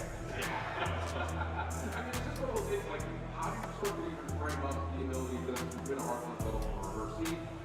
Difficult to put that together because we haven't seen them win a hardpoint yet, but I don't know, it's just one of those situations that you feel like maybe that little bit of extra energy you get to being in person with a crowd that's supporting you, maybe that can help you get over that hurdle, but tough to recap, for sure. Especially now that you're going in versus one of the top teams that we have in the game. Obviously, they had all season. Yesterday versus Vancouver. But so far, was game 2, third overall record. Only goal percentage after Mario around 20 first blood. Turning at it, great conversions all around. Their defense, they're outstanding. They're one of the best teams in the game, and just simply not allowing them offense to go down. I want to reflect a little bit on that Vancouver series while we have a second. Did you feel like Carolina was like giving a little bit of the tempo issue? That didn't like the first time play so quick. So I don't have to try to keep up with the depth and stuff like that. Because feel like they're absolutely right. The way that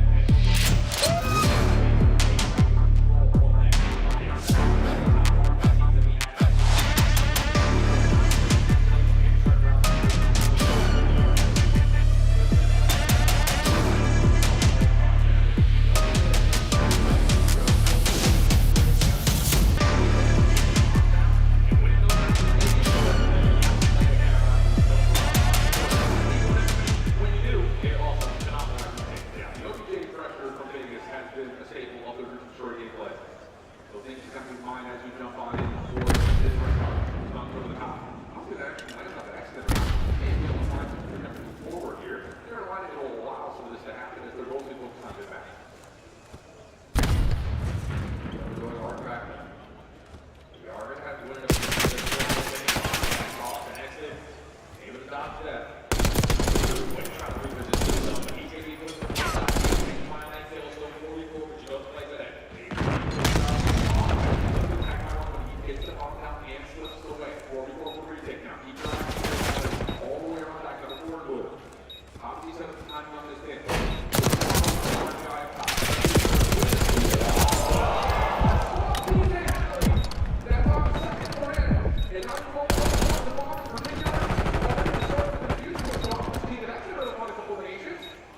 They've been on top of the hop, and King is just simply put too far away to do anything to stop us.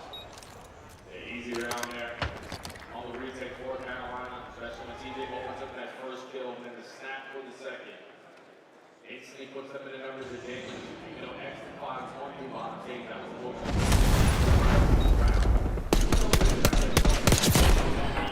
Once that ball blows up, he goes up over the week. Don't want to go timing. Or get timing in the wrong way. So finds that one-on-one. King not in the situation or in position. So he can contest that defuse. Carolina good on the first. Yeah, the first blood conversion success rate for Carolina has been stellar across the year. That's also something to keep in mind. You know, we talk about the objective focus for Vegas versus the first blood focus for Carolina. Really want to lean into the monitors. That's the two things to look at. Carolina's first offense. Maybe leaning towards slashers, names, just over. It's still 15 on rotation. I did it.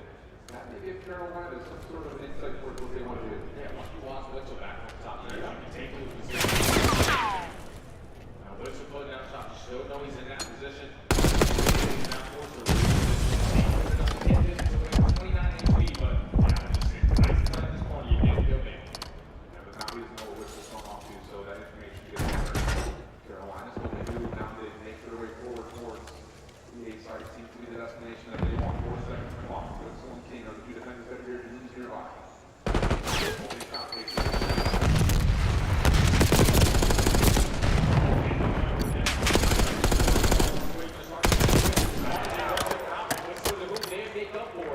Numbers advantage still in favor of Vegas. Slasher finds it, makes it 2v2, but exit with 20 seconds left. Just be patient. Nobody has the SMG. He trusts his line to set up at the bottom.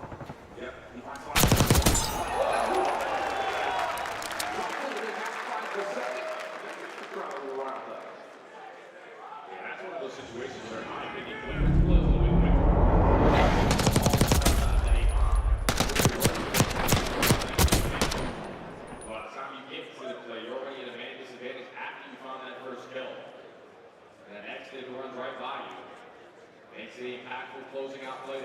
2.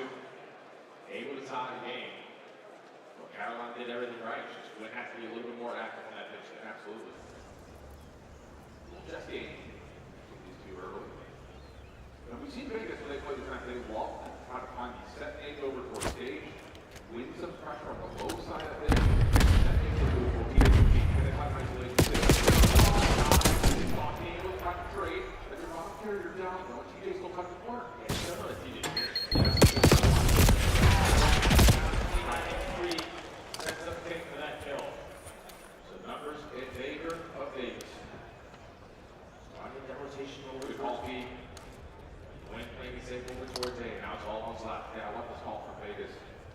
You know, you've got the defense leading over towards the A side. He goes finds the first though. It was not exactly ideal. He was holding his way over towards the outside of the double doors. And now all of a sudden, Carolina can take that back away from them. That's perfect.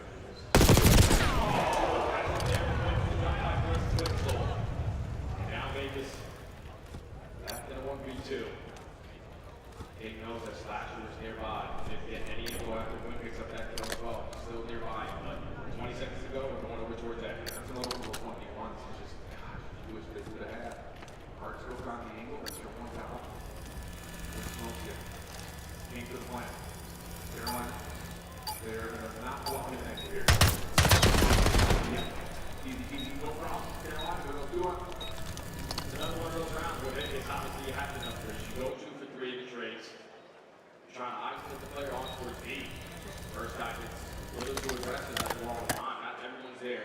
So at least trap Slasher in towards that site. And once you turn it into a 2v2, you start to pick up pitches, you start to watch mid ticket, try to play the timings, and that company's able to win that one-on-one gunfight. Yeah. Basically secures around there for Carolina. So all our defenses so far in this S&D, Carolina again on the offense.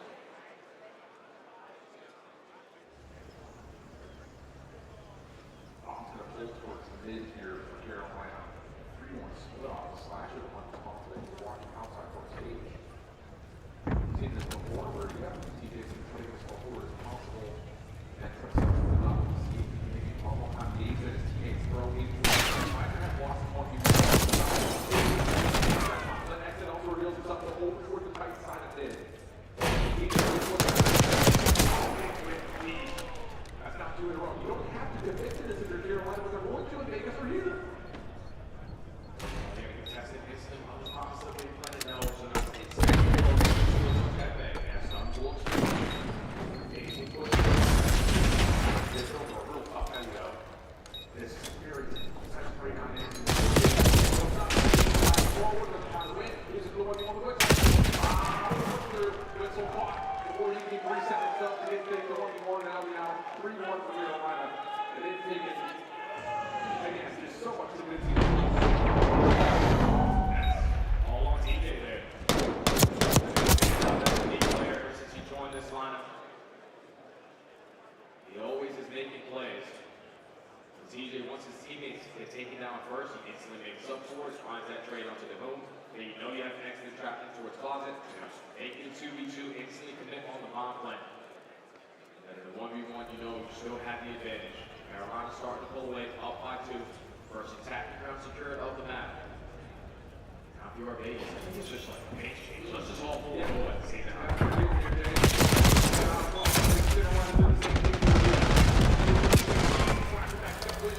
Behind that, we'll take it now. Just going to move immediately, go 1v3.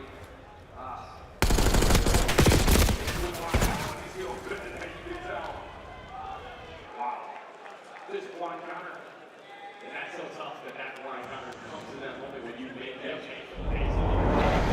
We can't do that.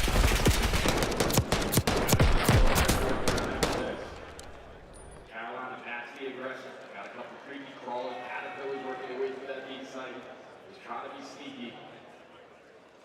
They go 3 for 1, leave the home last one alive, and now Carolina, firm grip with this S&D. Carolina's looking really comfortable in this surge.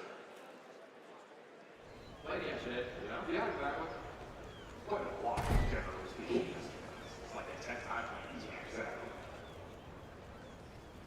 Right back over to Slasher, one there in the roster, so this round's going to be pretty slow.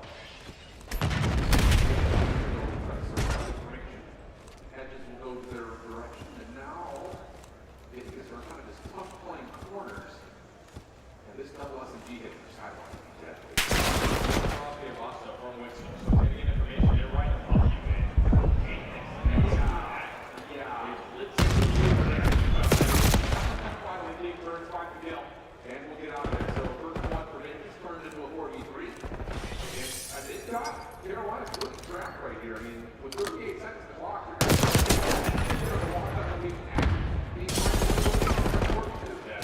right there. So far, 5 minutes. It's Carolina to a track. We got it.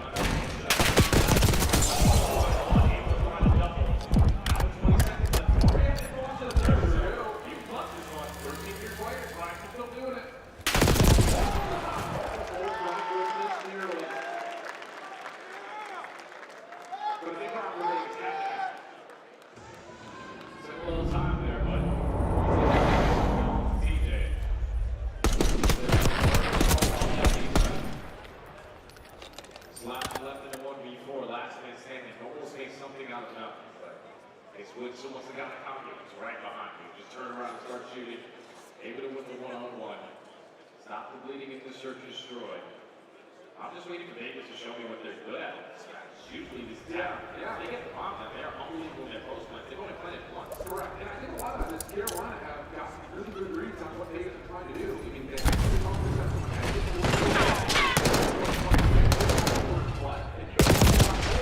Easy follow-up with TJ. Double team for ticket works out perfectly. That was got early warning too. TJ gets a little bit too aggressive there. It's like for free. That bomb still being down towards the ticket. And of course, Vegas to waste a lot of time about recovery. They're all the way back to the bench. And they were, I mean, Carolina's responsible to walk this rotation happen. The only way they get surprised is if they take a super long route from round speed. 45 seconds left. That's not going to feel good. So you're going to have to start mad dash your way through these doors. And maybe catch timing. Keep push. That worked exactly as it was intended. Shot for Giza from Witzel. Wynn's still backing up, and now you're down to 30 seconds after win this 2v2 outright. Yeah, win the 2v2 or at least put ourselves in position to recover the bomb and plan. Witzel with the movement. Able to get out of dodge, but time is still ticking. We gotta do something. We gotta go. This is taking too long. We're right to that off. Yeah. Well, the clock, flat reveals itself over for that. And yeah, good time for a fight. Slow around. Go on and all. You get all the info, especially when you find that time to kill through double doors. Yeah. Your spot as well, waiting towards digging, you can potentially try to isolate onto that gunfight, but the room just taking his sweet time. Trying to get himself back into the play. Allows Carolina to regroup, push out something together. They set up the info, the bomb is going to be down. So by the time you find that trade of view to whom, yeah, just run away if you're going. 8 point now, Carolina. Yeah, it's just another in a long line of talking about the fact that, like, Vegas is their initial game plan. Talk about hard point breakoffs, roll breakoffs, search and destroy breakoffs. Everything's fine. It's as the round turns to the ball. That's the hard point. There's a second rotation.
Allie? I have a 2 lead, okay? I just wanted for the vibes, that's all. That's fair. For the vibes. That's fair. I picked Vegas before. I got 11 lead over here, 2 lead over there is for the vibes. I've gone with them twice. They've let me down twice. I'm not picking them until I see them win a hard point. But let's talk a little bit about Carolina and Search and Destroy. Red Card was the map, and Vegas Falcons, they showcased during the qualifier that they can shoot with the best of them.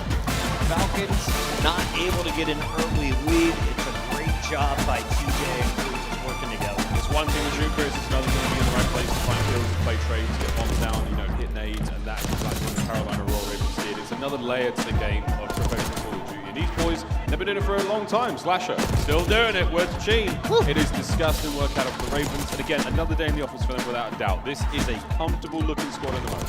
Yeah, it just feels like the priorities just aren't straight for Vegas in a lot of these rounds. I mean, you heard Alan Jay getting frustrated with how slow it is.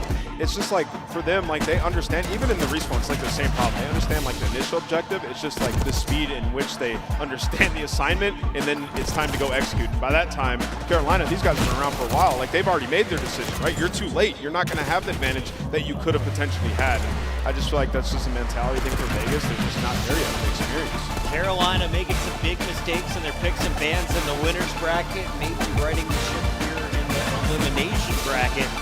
Allie, I like how they countered the Falcons play style. Whenever Falcons get the bomb down, they seem to win that round. They didn't have an opportunity. No, they didn't leave a lot of room for error either. For the side of Carolina Royal Ravens, I mean, like I said, I did not think it was going to happen during the Search and Destroy. You're talking about one of the best S&D teams that we have on the season, and Carolina Royal Ravens, it's the only game mode that they've been able to stay consistent in through the past 2 qualifiers and even at Major 1.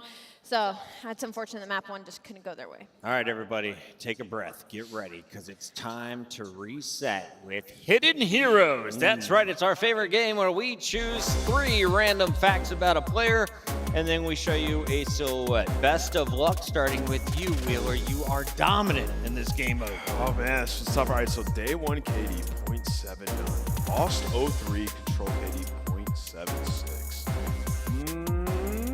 I'm going to go with Beans. Day 1. Is it Beans? Oh, I know who the bottom right is already. Show me Beans! Nice! Anthony Let's Wheeler, go, ladies and gentlemen. Texas, make some noise for Mr. Wheeler. Thanks, guys. Here on the Appreciate it, Texas. There we go. All right, Miles, you're up. What? Okay, I was going to go, day 1 KD, 0.53. That's tough. Lost to 3-0. Lost 3-0. The control KD was there. I'm going to go with Not on Paul Toronto. Lentz. That's, yeah. It's Paul Lentz. Show me some Oh, Paul. yeah. Show me some Paul X. No, bottom right's Paul X. That's what I'm There saying. it is. That's what I'm saying! Allie? Let's go, man. It, baby. Let's get it. Sorry, I'm new here. It's very exciting for me. I'm new here. It's crazy. What does it leave? Carolina and Thieves? You got a top left, bottom left. Okay. I'm going to go top left, a 0.87. S&D had a 0.5. I'm going to go with Vivid top left. Show me. Vivid played good yesterday. Yeah, Winternet. It's helping My push bad, that Glenn. narrative. Ooh, narrative continues. Oh, Chris, you got 4th and final one. Coming from the LA Thieves with a day 1 AD. I'm going to say this one is scrap. Final answer. Show me This is long killing neck. me. This Long is very neck is crazy. suspenseful. Show me Stress. my favorite. It's Oh! high. We had to swap out for the Oakley Shades Well Done production. Shout out to LA Thieves on your new sponsor.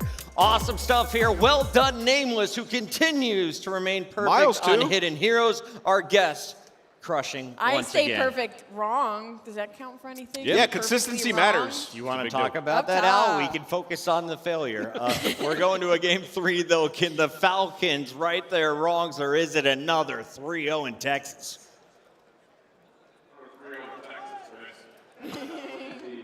Consistency, well, it's been not there for the side of things. And the thing about it is, people were all, and I would say, watching them play against Carolina, the one reason I live here, I was surprised. I was impressed. They had a good game plan, they were executing well, they were making good decisions. They were keeping Carolina on their heels.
And that's the thing, it's just like, I hate to sound like a broken record, but there's just too many of those 1v1s that you just have to have. You just have to have that. And all of a sudden,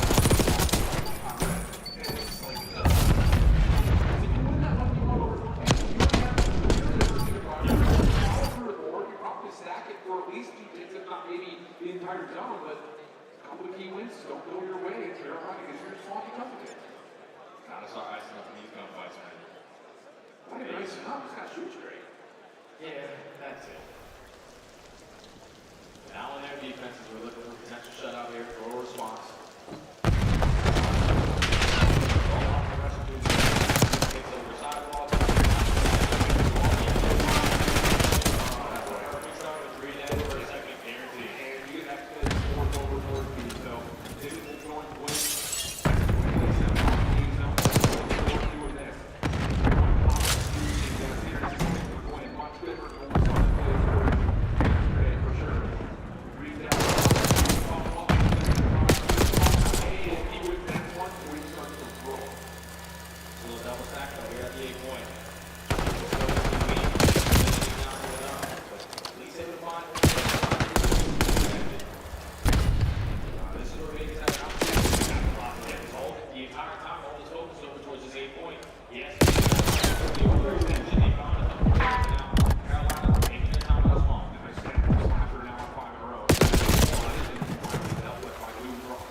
say, Jay? I don't know what to say. Because obviously Vegas, they are feeling the pressure now. They understand that obviously for every single break over control, you know they're going to take the goals from the power control day. So they went with the slow and steady approach, but when you're playing like that, taking up all that time, you don't need to have enough fights that are not going your way. You're instantly put into a small trap. And they just need to figure out, like, all right, this might hurt us, but at least he gives us a better chance because we have an extra layer that we can take as soon as we come up with respawns. This is falling apart. So another stonewall defense for Carolina. Has to back out the attack. Look as he gets to close his 10 out in round number 4. Winning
Thank you so much, Shift and Study. Texas, make some noise for the Carolina Royal Ravens as they come out with a dub. It was mixed in here when you guys came out on a walkout, but the fans, they're here today. How you feel getting that win? I mean, it obviously feels good, especially after yesterday, to get a win on the board. Today is just about surviving the day, so we got one more match later, and we got to win that one. Surviving the day, okay? You guys definitely corrected your mistakes from yesterday, looking like the Carolina Royal Ravens that we love here on the main stage. But, you know, as you said, looking, got one more match, possibly, well, we know it's going to be against the Thieves. How you feeling with that match coming up? I mean, obviously, against them, they're a really good team, #1 seed. They've looked a little lackluster this event so far, but I'm expecting them to be better against us. Okay. So it's just about playing our game. We got to just stick to the game plan on game day, do our thing, and we can beat them. There you go, and just stay composed, okay? It's gonna be the last match of the day, okay? Winner continues on, loser goes home, but you've been in plenty of matches like that. You've had a long career here in CDL, throughout the CWL. You know, we saw some funny tweets out there, you know, just you playing as long as you have. How many more years you got in the tank, Slasher? I don't know. I just take it year by year right now. As long as I know I can compete with the top, scrimming against the top guys right now, I can still hang with everyone. So as long as I feel like I can hang and have a chance to win, I'm going to keep going. Texas, he competed with the top. Definitely is, okay? Slash, I'm going to let you go get ready for your match. One more time, show some love to the Carolina Royal Ravens. That's going to do it for us on the stage. Chris, take us away. Thank you, Blaze. In the words of the great I Hold Shift, there's something about that Carolina alley cat. There is something about that Carolina team, but I think we need to see them go up against a couple more teams before we start feeling good about Carolina right now. Miles, walk me through the highlights, because this was a swift series for our Royal Ravens. They get the job done in just 3 matches. Yeah, look, it's a rematch of the third bowl we saw online not too long ago, and again, a similar outcome. Vegas Falcons, there are ups, there are downs. The downs are still very much present. But for the Carolina boys, I mean, you took a tough loss yesterday. You have to bounce back. And no matter what happens, I mean, the league is the league. Anyone can find a win on any given day, and the Ravens still have to play to get it done. Now, I know the Falcons play a little bit different play style from some of the other top squads that they'll have to face if they want to make it to a podium. But when I watch this team, they're at their best when Quinn's allowed to just spawn camp, to just fry, to stay behind enemy lines. Do you demand that he's on the objective if you want to see Carolina win, nameless? I mean, I think they just have a system, right? That's kind of what they preach. They don't have anybody who does anything really specific. It's just kind of like when you're in position, make the right play. And that's what they want Quinn to do. And, you know, versus this team, it's just going to be kind of easy because you can just dip them, right? And where Carolina has struggled this year has been against the top rosters. And specifically, it has been the LA Thieves, which is who they have a date with in their next matchup. So, you know, when they talk about game plan on game day, all the stuff that they're going over, it's to play a team like that. So we'll learn everything we need to know about Carolina later tonight. I think it's actually summed up really well, man. It's the best opportunity they have now to play a team that's on the downward stroke. The Thieves don't look as strong as they have looked. This is an amazing opportunity. Amazing opportunity for them to play. I think something's happening on stage. There may be some players that are infamous in this venue. No, yeah, just a little bit. They're just agreeing with what I said about, you know, the Thieves not being Yeah. I think everybody's fired up for this scuff play of the game. They knew it was coming. They had to It's run a Gwyn show. with a 10 spree.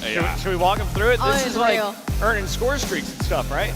Yeah. You're just taking over. I mean, we're in control here. He's just got that freedom. Like you said, in control, you can play a little bit more free, which is why even yesterday when we had a good control map, like you just get lost behind enemy lines and just slay it, right? It's the best game mode for him. You see right here, him doing his thing here against Falcons. There's so many gunfights where I was like, no way he takes that with the sub, right? And he's like, watch this. Yeah, and this is a great shot, Sarko. This is what you expect to have a player who is a dangerous player to deal with. We saw the very first time we saw him come to the league, he was an absolute shooter. Yeah, Let him do his rookie of the thing. Let him do his thing. Corral him every now and then when you need him. You know, direct him in the right places. That's where it really helps having a teammate like Slasher. A little bit of criticism, a little bit of work in the lab. You get to hone that like shotgun blast of a player down to a laser. Is that possible? Well, they've done it. Well, they've done it. Incredible work there. Shout out to the Gwyn family once again. Let's take a look, though, at our bracket. They get a double dose of their team tonight as Royal Ravens will face off against LA Thieves for a spot in our top 6. I'm just looking at this bottom half and saying right now, Toronto Ultra and Gorilla's made, like, I'm kind of expecting that one to be a Game 5 ruler. Same with Minnesota Rocker and OpTic Texas that we got up next. Like, we're in for a great later half of this day. It's going to be a great night, and of course, we are only halfway through the season. If you want to come out to Major 4, we have officially announced that tickets are on sale for CDL at DreamHack Dallas. It's going down end of May, May 23rd to the 25th. So add on tickets for your CDL pass and join us in DreamHack.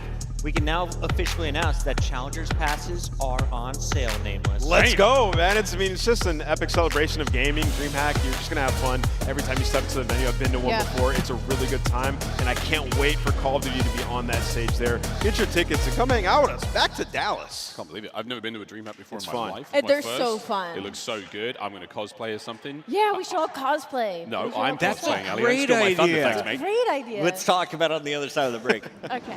I'll wear a breach uniform.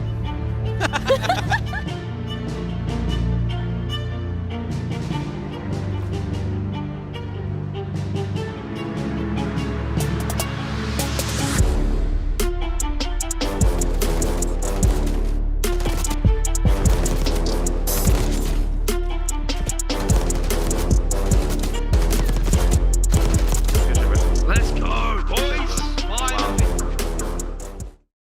Upgrade your game with the Scuff, the official controller of the Call of Duty League. The Esports World Cup is an official partner of the Call of Duty League.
The 2025 OpTic Texas Team Pack is available now.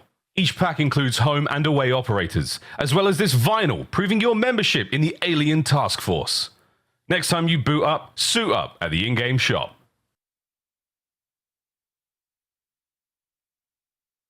Me and Aaron are pretty close. All he did was send me eye emojis.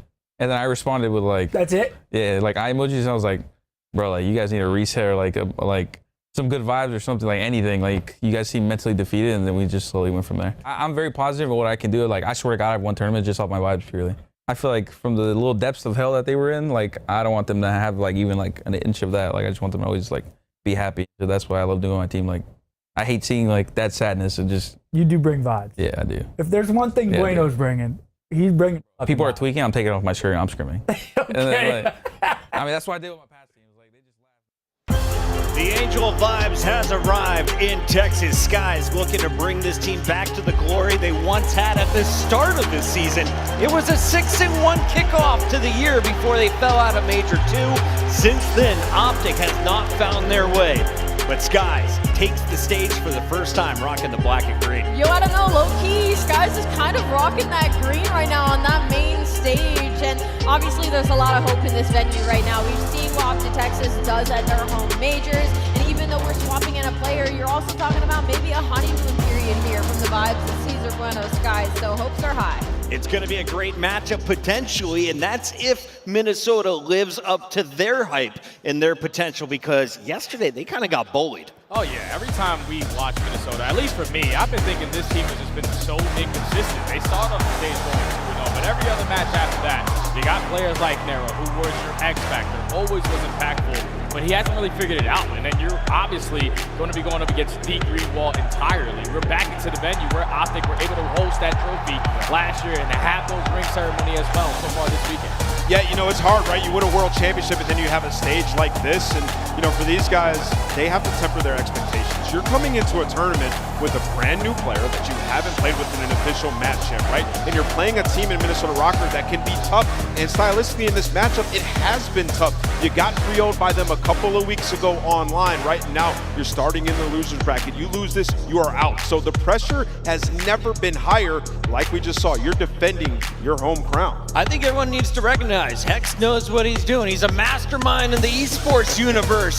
Did he have his team throw 7 straight matches? Sorry, 6 up to 7 matches so they could shock everyone here on land? You know what? Sure. Yeah, absolutely. That's what they were. But listen, they're in a tough spot, though. Like, they need this win. We talk about points. The next 2 stages are 5 matches each. We don't have minor tournaments. You need points. They're neck and neck with Boston. Where's Boston at? In the winner's bracket, right? So for OpTic, in a very important spot right now in their season, they need wins. They need a spark. Get that game 1 under your belt. Will it be easy against this Minnesota Rocker team? Let's talk about the squad from up north, because they claim they are the dark horse in this league. They want to knock out the top dogs. They feel they have the ceiling to do so. Traditionally, my answer would be no. This is not going to be an easy team. I'm still kind of leaning towards that side of things just because Minnesota Rocker, sometimes you don't know what version you're going to get. Last time these 2 teams went up during the Major 2 qualifier, it was a 3-0 Bob. You got one of the best performances out of Estriel. You got one of your best performances out of Paul X, which is huge speaking on what we saw from him yesterday. But from the side of Minnesota Rocker, like, they have been on a huge decline. I mean, we're talking about a 5-loss streak, 6 hardpoint loss streak. Their map pool is just abysmal right now. So you're feeling a little bit better from the side of OpTic Texas, but you cannot get comfortable. If anything, though, they've had such a tough schedule. I mean, they went from Cloud9, Atlanta, LA Thieves, Vancouver, Atlanta, right? So they are battle-tested in the last 5 or 6 matches that they've had. And I think what you said is really important there, Ali. Like, Polex does seem to be their winner. He's their medals. Yeah. Right? Paul X even said, I start off slow. I get better as the season progresses. You might be running out of time, Paul, if you don't get a win here. You are the expected favorite over an untested OpTic with Skies in the lineup. Oh yeah, and the thing is, I don't know if everybody else had that feeling, but as a former pro player, whenever you play against OpTic, you always want to perform at your best. And when you take a look at these maps and modes, an opening Skyline straight A bang out, that is going to be a perfect way to start. Yeah. 20-point game last time, and honestly, if you're an OpTic fan, you should be very happy seeing that they didn't try to square on Vault. They got rid of Vault everything, where we know Mini thrives. Right. Yeah, and honestly, I'm looking at this. Minnesota's hoping to do this early. They do not want to make it to game 4 and 5. 0-5 in that protocol. They have not been clutch at all during this. They've been 2-7 in map 1. So, many, I don't know what they're thinking. We've got some players to watch in this one. Shout out to Easy Mac, our stats wizard behind the screens. He says, keep your eyes on Pred and Estriel. Why Estriel? Well, he's probably got the most exciting camera to watch if you're tuning in with Minnesota. On the other side, Pred has got to be an X factor in his own right. He replaced Hook when he comes back into the starting lineup. Now he's playing alongside Skies. Can he put up the numbers they expect from him? Hey, he definitely can, man. He was able to gain a little bit of confidence in that last year's day they played versus LAG. What did he go on, like a 10 or 11 streak in that control specifically on protocol, which is going to be the same map here. So Pred is definitely that player that can take over. Yeah, but he could be saying he can cost you a situation too. So, you know, players to look at, like, he can take over, but he needs to play within structure and make it easier on his teammates. All right, it's time for our Scuff Pick'ems. Before I can make my choice, I need a little sample of the audience energy. Texas, do you have faith in OpTic today? I'm going OpTic. Done. Okay. Yeah, I'm riding the honeymoon stage. Let's go Caesar Skies. Caesar Skies? I'm going OpTic. Oh, yeah. From the beginning of the season, I've thought this Minnesota Rocker team needs a change. I'm going to go up to Texas. I think it starts here. And you have had faith in this Minnesota roster since the start of the year. I have. I'm going Minnesota. Okay. I think they get it done, man. I don't think you can just slap a Band-Aid on it and get it fixed. You're always that guy, man. Listen, chat, do us a favor and help Ant get another sponsor. Go to Twitter, @Nameless. Tell him how dumb he is as we send this one to the stage. It's time to kick off our elimination bracket match number 3. Thank you so much, Chris. Now, Texas, I know you guys ready to get this one started, yeah? Getting ready to come to the stage first. You can love them or you can hate them, but Minnesota getting ready to rock it one more time. Let's go.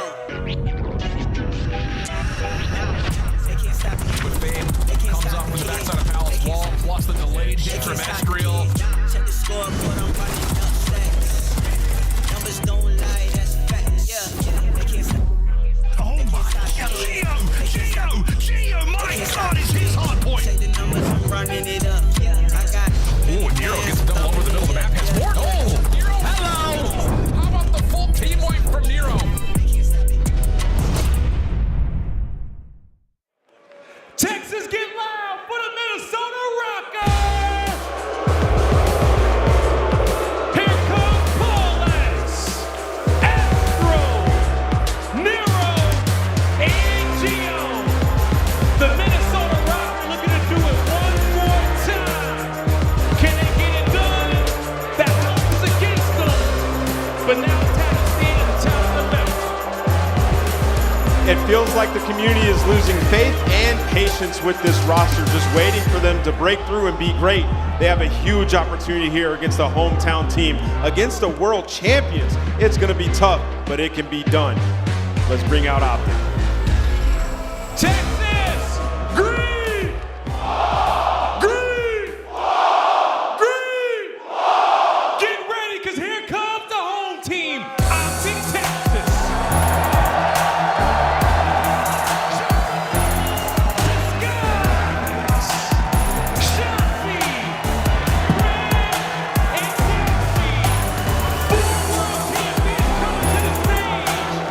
It's a new dawn. It's a new day.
out a little bit flat. We talked about it a lot. If you don't see the face wrong, that could happen.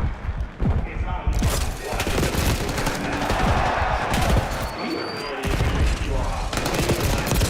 top threes and make every championship Sunday. It can't happen now. With the stage that you had, there has to be an urgency as soon as you spawn in. I think we're seeing that.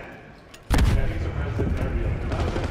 There's a sense of urgency after that, but the urgency absolutely has got to be there. There's no answer back.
Legit behind me. Help that guy. Legit, nice. Good luck.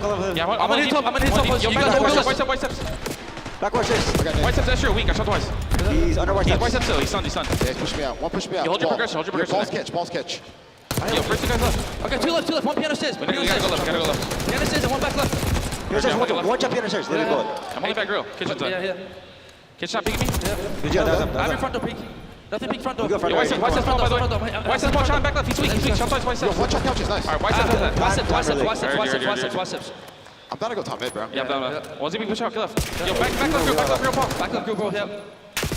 Yo, he's P1, top flat. They're cutting everything. Yo, one guy's top flat and white steps. White steps full. Alright, where's piano stairs now? Reset. White steps full, so. He went white flat. I'm just holding front of you. I'm holding front of you. You guys get over. Yo, front of two times. One more shot. Yo, you might be able to kill. Go. Nice, good job. I'm spawned back goals. One on you, near on you. Hold that shield dead.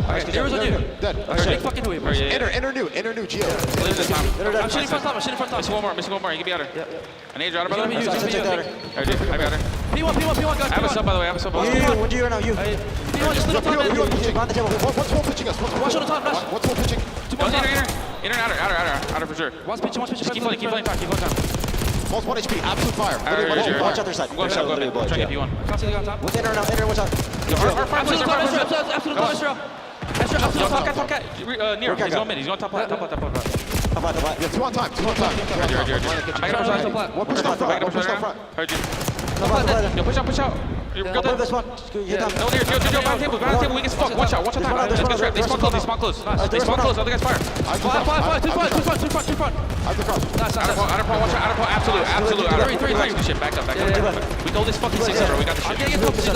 He's absolutely, I'm leaving you at. Yeah, I got it. They can be top for sure. I can initial. I'm totally short. What's stuck front? Nearest top, then. Yo, make sure you back up slow, guys. Make sure you back up slow. Last two top. Oh, three top. Watch out, me. I have my back. I got a short. I'm getting shot with you. Make sure we have the hill cross. I'm holding long. Hold this 6. Hill on me. How much?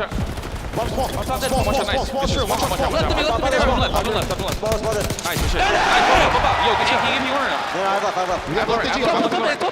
He went top plat, yeah. I'm sure. Paul, watch top plat. After top plat. I'm sure. I'm holding stone. They can take space on me. I have stone. I have my stone.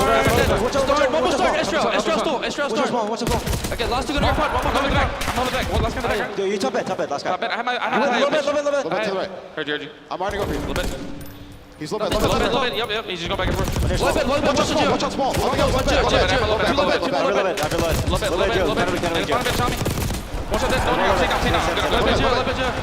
down. Hold me time. He's still a bit. Nice shit, too. They're tweaking right now. I'm hitting the other guy.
Because he gets the plan, he gets the kill, the points that give them the trophy. That trophy's on the money.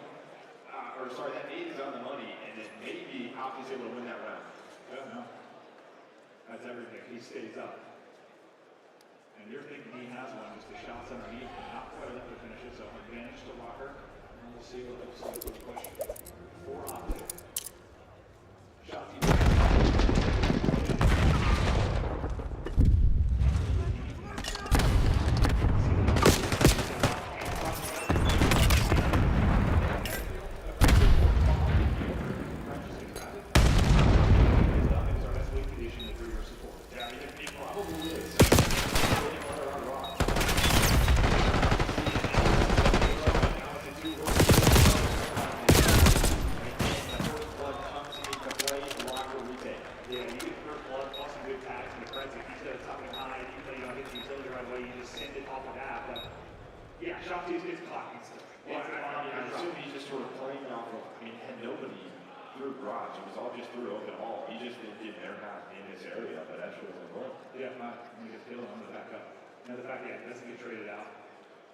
puts you in a very, very tough spot. So Shotzi bloodied twice. Has some heroics at the end of the map one, but maybe he can slow down for a second here in map 2.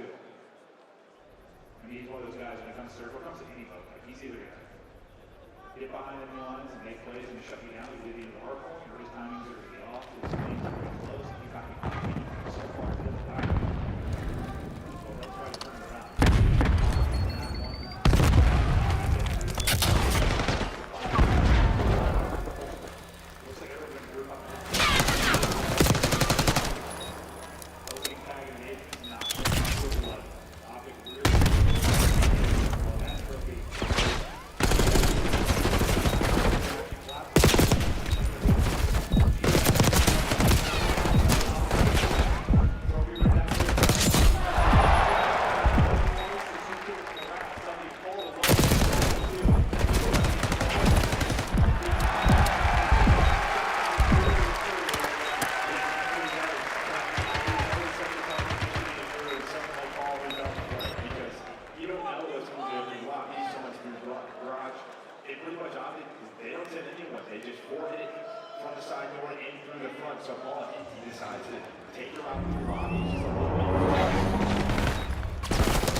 Involved in all the first 2 rounds. It's the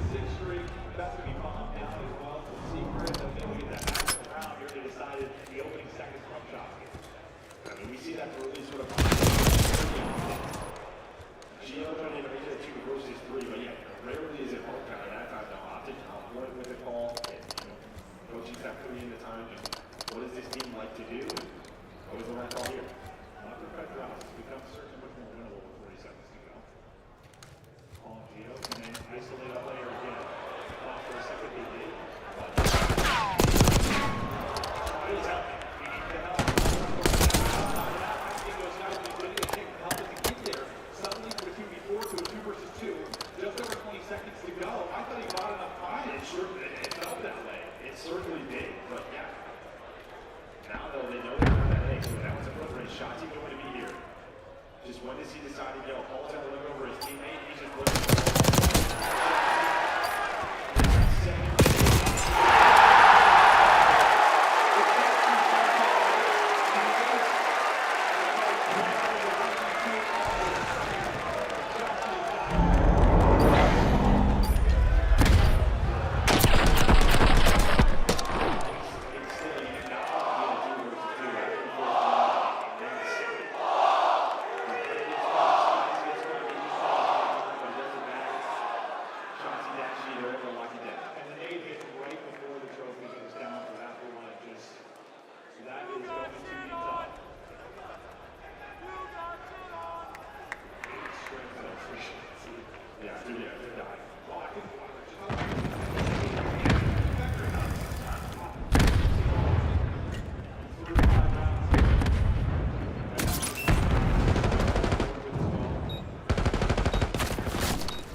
wish I had something to cheers this Texas crowd with because they are getting rowdy. I was out there during game 2. Jay, anytime there's a kill, this place is going nuts. Yeah, it's literally what happens every time we walk into Texas and it's OpTic's event. The green wall is just way too strong. That crowd buff is insane, bro. I'm telling telling crowd you. cheese buff goes absolutely insane. Shotzzy's a different player than what we saw online. yeah. He took over in that game too. Can we do a little check-in on your social media feed as we saw you choose Minnesota Rocker? The fans in the venue booed you, and then it seemed like maybe the internet did too? Yeah, they did. I think that map 1, though, like we saw, like, okay, Minnesota starting off real well, playing good throughout. Shotzzy just started to make some huge plays. I mean, the pinch he gets in on P3 all the way around back, finds the 2. Those are like the plays that you're missing. You live or die by him a lot of the time, and that's sort of what we've been talking about. When he's finding those timings, when he's getting those kills, the game's going to feel a lot easier, and that's what we saw through games 1 and 2. He's got to continue it. So let's take a look at some of the highlights from the search and destroy. It wasn't as long as you wanted it to be, Minnesota. OpTic out to an early lead, and they never let go, Allie. I mean, I was really impressed that throughout the entirety of this map number 2 by the attacks from the side of OpTic Texas. Their post plans had been looking awful throughout the stage. Obviously, a lot of things had been looking awful, but specifically their attack and post plans had not been looking good. Clearly some work done there. I mean, they were 11th overall in the league, and they just started pushing out these lanes a little bit better and kind of talking to each other more. You can see on the mini-map where the comms were kind of leading their game plans, which is good for the side of OpTic Texas, because for Minnesota Rocker, their whole approach is going to be to try to get that early pick, right? Yeah, and then when you watch a player like Shotzzy, like, I feel like we haven't seen this form of Shotzzy in Search and Destroy all throughout the qualifiers, man. He's finding his opening. Yeah. He's winning his one-on-one gunfight. Shotzzy with the ace, man. He's even getting those things kind of done. He was just doing it all in the Search and Destroy. When you allow him to make plays as a playmaker, GG. Keyword, when you allow him to make those plays, right? And you know, in a LAN environment, especially with the middle of the pack teams that aren't as good at like communicating and figuring out where that player is lost or where he's at, he's going to get through, and he's so good, he's going to make huge impact plays and break you down, right? And when it's loud like that, he can thrive within that chaos. He just plays so well. And Minnesota just not doing a good job of accounting for shots.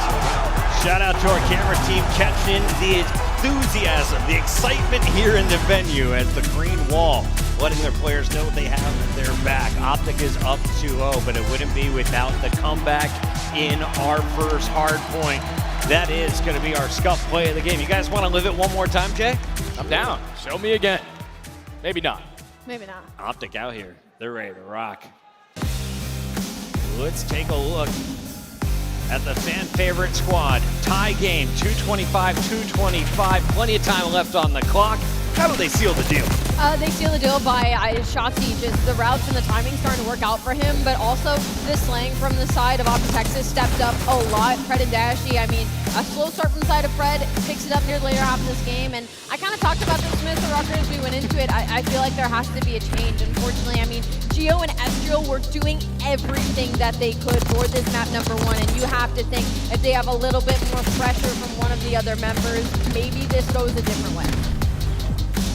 We got to take a look at the pickups. More love for Ant, I was told by the producer. Let's go, guys. Nameless, you're in the running last year for the top spot. Dude, having fun, man. Listen, I picked OpTic a lot.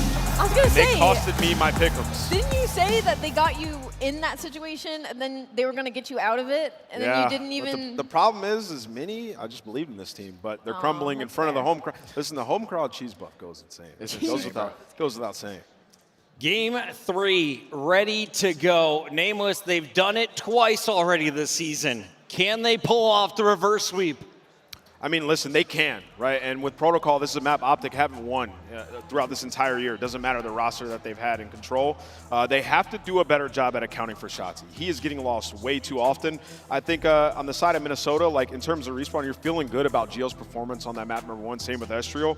And Skies, I mean, he did not have a good map by any stretch of the word, right? So if you account for Shotzzy, you have a good opportunity here in this game 3. We got 8 butts in seats. Texas, make some noise as we kick off game 3. Let's go, Grizz. Maven and Merc on the mic. Big Grizz.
track it down. If you can't, you're not going to have that. We'll see how it goes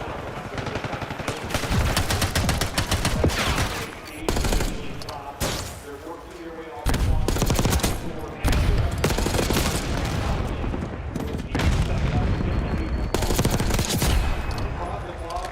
Around 15 seconds, but this is going to be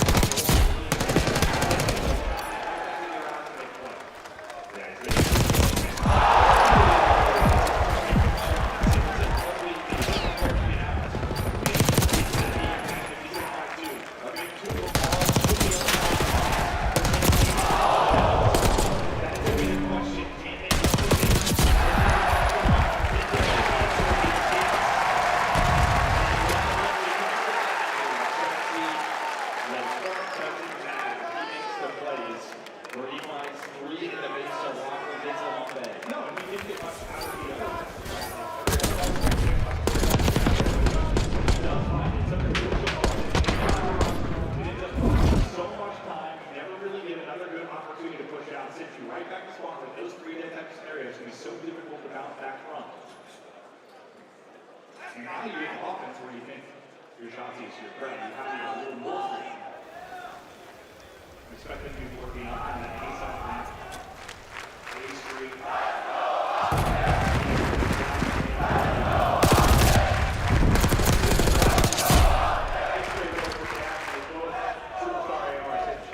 Yeah, Shrill is going to be the one player that he does get pushed up. One shot, he's going to go right out with it. Don't look at that.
There should be a trade. Yeah, there was like 20 less seconds or something, maybe an opportunity to pull off a crazy left down.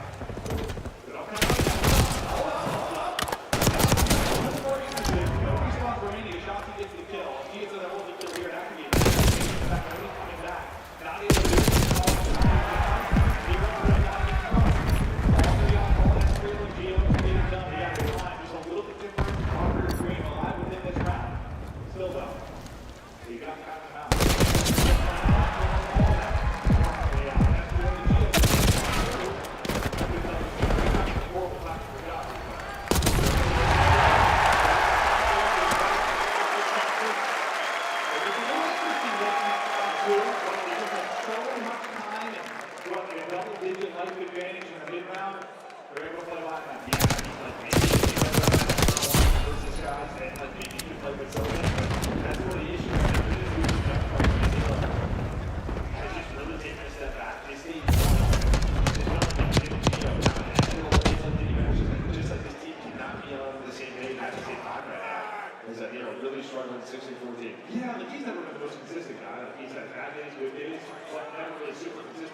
super consistently bad. This is he's just not been great for a while. And that's what's tough. You expect to be an X Factor type guy, just you need to have those X Factor type moments.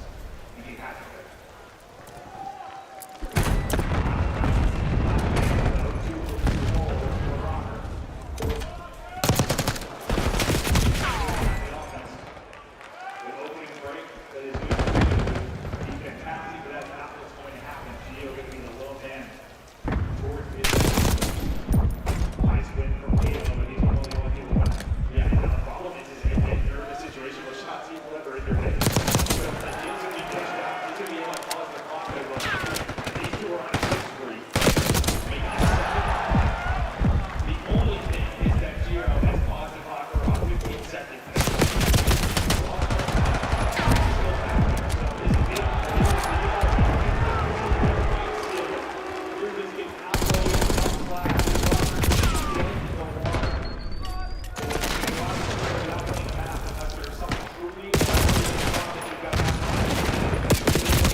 as they come away with another win. Man, Caesar, listen to this crowd. This has been an insane event, and especially for you coming to this team. And actually, he said he ain't doing it, okay? Now, I'll take it off. We won the tournament. If he wins the tournament, okay, we'll hold him to that one. Now, you might be one of the first players to probably have back-to-back home events. You was at the Madrid crowd. You saw everybody across the pond. But talk to me, what is this Texas crowd like right now? I'm not gonna lie, it's insane. Absolutely insane, okay? The hero now. Yeah, I was kind of anxious like the whole day. I was like, I wanted to see what it truly felt like from the roof for us. Like, it's fucking surreal, I'm not gonna lie. A few months ago, you was on the other side of this crowd, taking their anger, but now you're a hero for them. Yeah. Okay, you guys come out with a 3-0 on the stage, man. Talk to me about what you feel like you bring to this OpTic team here. I feel like I always use the word vibes, but I feel like I have good comms. I'm like always directing them. And I feel like recently in scrims, even though it's been like 3 or 4 days, I've been really good at adapting to what they've been doing. Yeah. Like for example, I've been faster in scrims recently, but then right there, they're just killing everything. Yeah. They've just been killing everything, so I was like, holy fuck. Yeah. So I was like, the game just felt easier. I feel like I'm directing them pretty well, and our search obviously was pretty good. Definitely is pretty good. Texas, you guys like this guy? Now a fan here in the state. All right, so you guys got a long way to go here in this losers bracket, okay? Just talk to these fans, man. Talk to them about how you about to come out, bring out some more wins, and what you want to do here for this organization. Obviously, I want to come out with a win. Holy fuck. They're insane, right? Shit, yeah, that's insane. This is the Call of Duty fans, best fans in the world right here. But I'm going to let you go so you can start preparing for this next matchup. But what do you want to say to these guys, man, who's just showing so much love, guys and girls here in the crowd and all across the world? Just keep showing support. Like, now that I'm a witness to, like, what you guys are really like, it's kind of insane. It's really a buff. And, yeah, just keep cheering for us. Thank you. All right, keep it up, Texas. Just the first match. Still a long way to go. That's going to do it for me as guys on the stage. Chris, take us away. Caesar, if you thought that was something, you wait till Sunday. If OpTic makes the run, you know he is going to be a household name. Great start. 3-0 over Minnesota Rocker, a team that we always clarify as a dark horse, a threat to the top squads. That was an 0-6 event, though. Yeah, they absolutely bopped them. And that's the best OpTic have looked all year long, right? So bringing in Skies, like he said in the interview, like he feels like he can adapt to certain situations, like in scrims playing a lot faster. And when they're killing stuff, he can slow it down and just soak that time. So a good sign there if that's how it's going to be the rest of this tournament if you're an OpTic. While we take a look at some of the highlights, make sure you hop on Twitter and follow at Caesar Skies. I have a feeling he's going to be surging up the Twitch rankings as well. Allie, let's talk COD, though. What did witness in this game 3? Just dominance across the board. There was not a single foothold Minnesota Rocker could get on this map. And what's funny is when you get into triple protocol, you look at Minnesota Rocker and you're like, all right, this is opportunity, right? Like, this is opportunity for Nero. This is opportunity for Geo. And OpTic Texas just snuffed out literally anything that they could have gotten a foothold in. Just beautiful stuff from the side of Texas. Yeah, that's good stuff from OpTic. Obviously, you want to be able to show your new squad having some success. The opening hard point, like Cadet touched on it, like the captain said, it was very sloppy until it wasn't at the very end when it needed to have that clutch factor. The SD looked great because Shotzi was finding all of his openings, but the best map right there, without question, was OpTic in that map number 3 because their teamwork was what we've been waiting for so damn long. Crossfires being set up, bait and switching, finessing a little bit longer, small traps, everything was working right there for OpTic, so that's the map that you just want to build your teamwork off of because you're going to need that for the rest of the weekend. Nero and Paul X having their struggles today, but this man, Geo, has been consistent since day one of putting on a Rocker jersey, a 1.37 against Shotzi and Crib. Look at Shotzi, a 1.55. He's liking that AR coverage. Beautiful stuff from the side of Shotzi. He's had a little bit of a slower start as well, and usually this is the guy making sure that they have those engagements, that they have that relief of pressure. But shout out to Geo, man. What an incredible performance from him individually to go down 0-3 in this series anyway. Guy's a beast. And I don't care if it's inappropriate. Let me ask the question. Would Kenny be a good fit on Minnesota Rocker? Ooh, yeah, I mean, I think so, right? Like, I feel like sometimes with Minnesota Rocker, they lack that dog, like a leader. And I think with Paul, like, as much as we love him as a player, like he's been underperforming throughout this last split. You got to look to make a change if you're Mini. And if you can get Ken, yeah, by all means. Let's take a look and see what happens when you make a roster change. Sometimes it pays off. For teams like Falcons, they are still looking for that starting lineup win. But you look at Vancouver's surge. Since bringing in Neptune, they have now taken down a top 4 squad in Royal Ravens in the opening round. They have breached the ace seed in their way. You win that, you're guaranteed top 3. Vancouver could be surging up our leaderboard. Yeah, they really could, but you can't count the breach out. We saw what they did versus LA Thieves. They came to play. That match could end up being a banger given how good Breach have been in hardpoint. When we come back, it's our first look at another player making his way into the CDL. Make some noise for Lunars. LA Gentlemates take the stage next.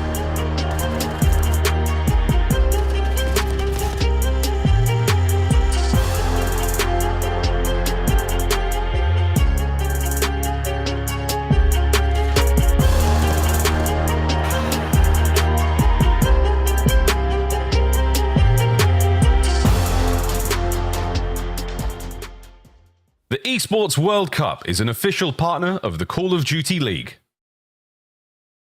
Upgrade your game with the SCUF, the official controller of the Call of Duty League.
2025 LAG Team Pack is available right now. Each pack includes home and away operators, as well as this weapon camo to assert your royal will in the lobby.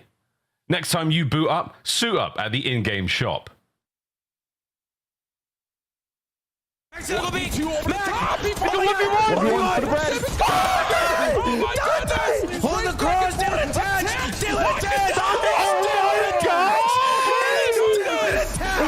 Dylan with 2, Dylan with 3, Dylan with 4!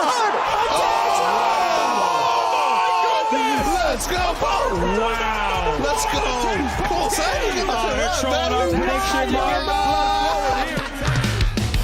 Their 2025 season rolls on live in Texas. It's Major 2, and we are getting into match number 4 of day 2. Yesterday, we saw 3 3-0s and a 3-1. We've had 2 3-0s and a 3-1. Joe, is this another 3-0 opportunity? Absolutely. It absolutely is. Let's get into it.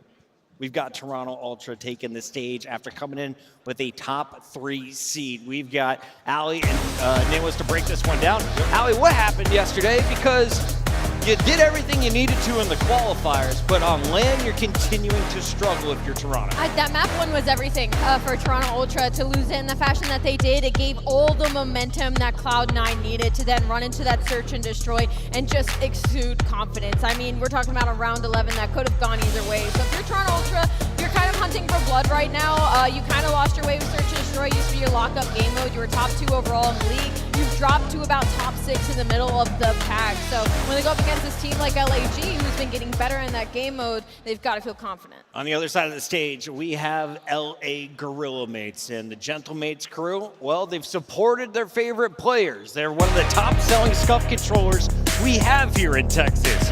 But the dubs have not been coming their way. The only victory over the 12th squad, Vegas Falcons. You gotta start somewhere.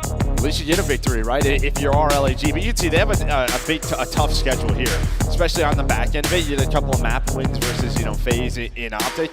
But it's just the same question of figuring out this roster, right? And again, it feels like they're starting to get a little bit more comfortable, but some big mental mistakes on their side. Linz particularly is someone we're looking at.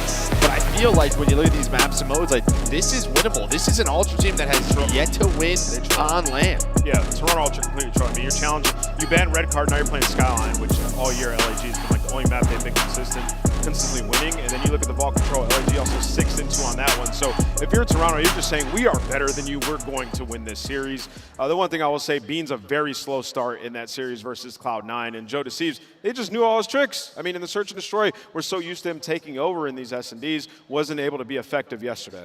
Well, Merc, even Maven got his prediction right today. Let's see what you got for us to kick things off here. Well, I don't even know. Like, I do not feel good to pick Ultra right now, but I'm going to go with them because I think they should take down LAG. But yeah, I don't feel good about it. Nameless? Yeah, let's make it 75, baby. I feel like Ultra's just like a middle of the pack team. I could see an upset here. I think they get it done in 5. I think Ultra get it done. Ultra in 5. Alley Cat. I'm putting my record on the line here. You might be able to time me. I'm going with LA Gorilla Mates. Whew, I also wanted to go LAG. I, too, am concerned about wins, though, and I am not concerned about Kleenex and Jamie on land. I'm going Toronto Ultra to make it into our top 8. Casters, stage, we ready to rock? We'll send it over to Guy Blaze. Thank you so much, Puckett. I know me and everybody else in this venue is ready to rock with this series and keep this tournament going.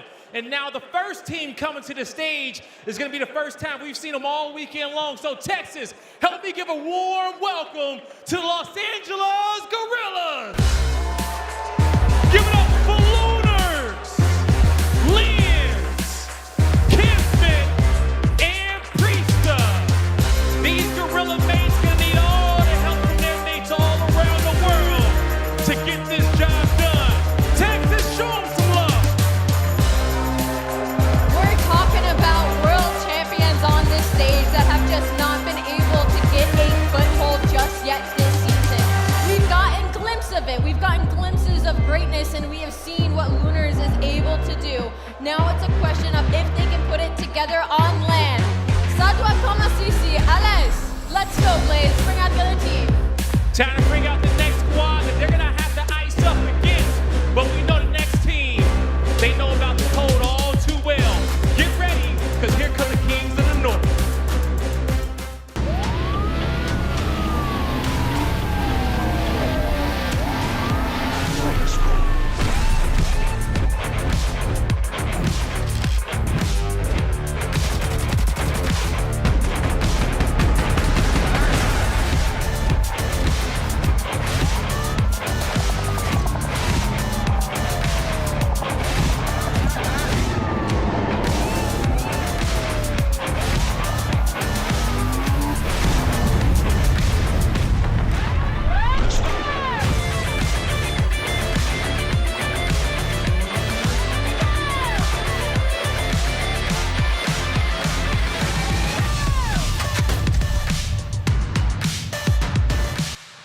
welcome back to the stage, the Toronto Ultra.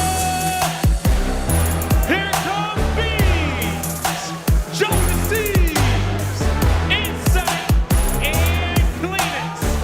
Toronto needs to go plus Ultra if they want to continue on in this tournament. Texas, show them some love. I think we can all agree it's time for Toronto to break through and make a run through a loser's bracket. They have not shown it on land throughout this season, but you look at this roster and you know they can do great things. It starts right here. Losers round 1 against LAG. Let's get the games going. Definitely starts right here, and I don't think this is going to be a gentle series whatsoever, but it's time to head into it. Miles, Chance, let's go.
overthink turn as well, right? And losing the sight close up in the back doesn't overcommit to anything, just being on Kleenex and coordinates everything with vision. So that's a nice strike. 8 as well. We see how Ultra responds. You take things maybe a little bit slower.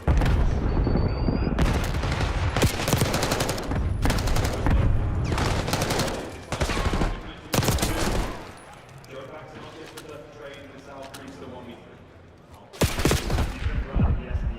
He has been putting the time in for moments like this, but a 1v3 against a team like Ultra. Got a lot of work to do and would have loved to finish that.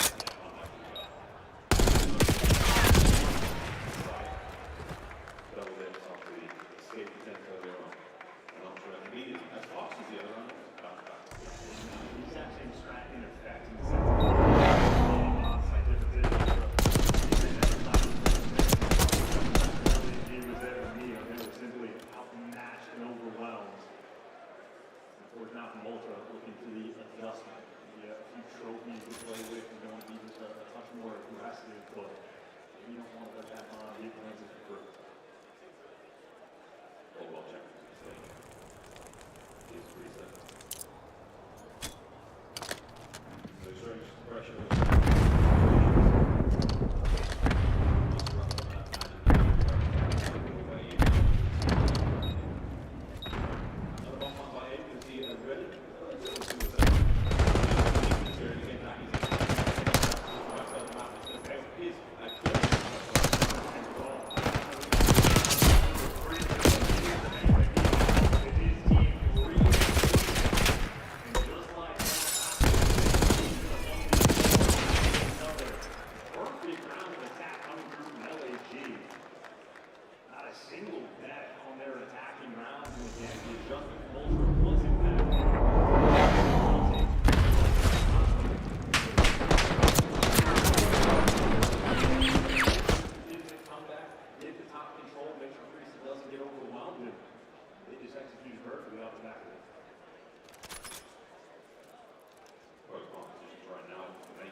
world champ, now the rookie, delivering his own.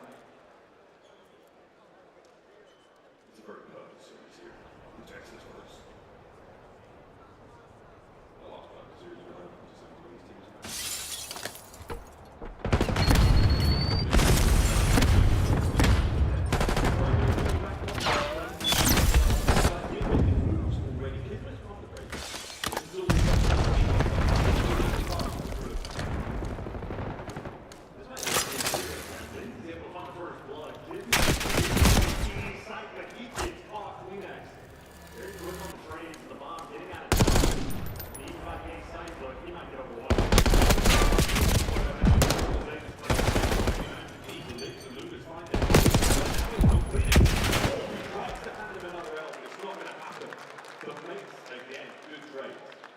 Big map for him as well, getting a very quick bounce back from the skyline.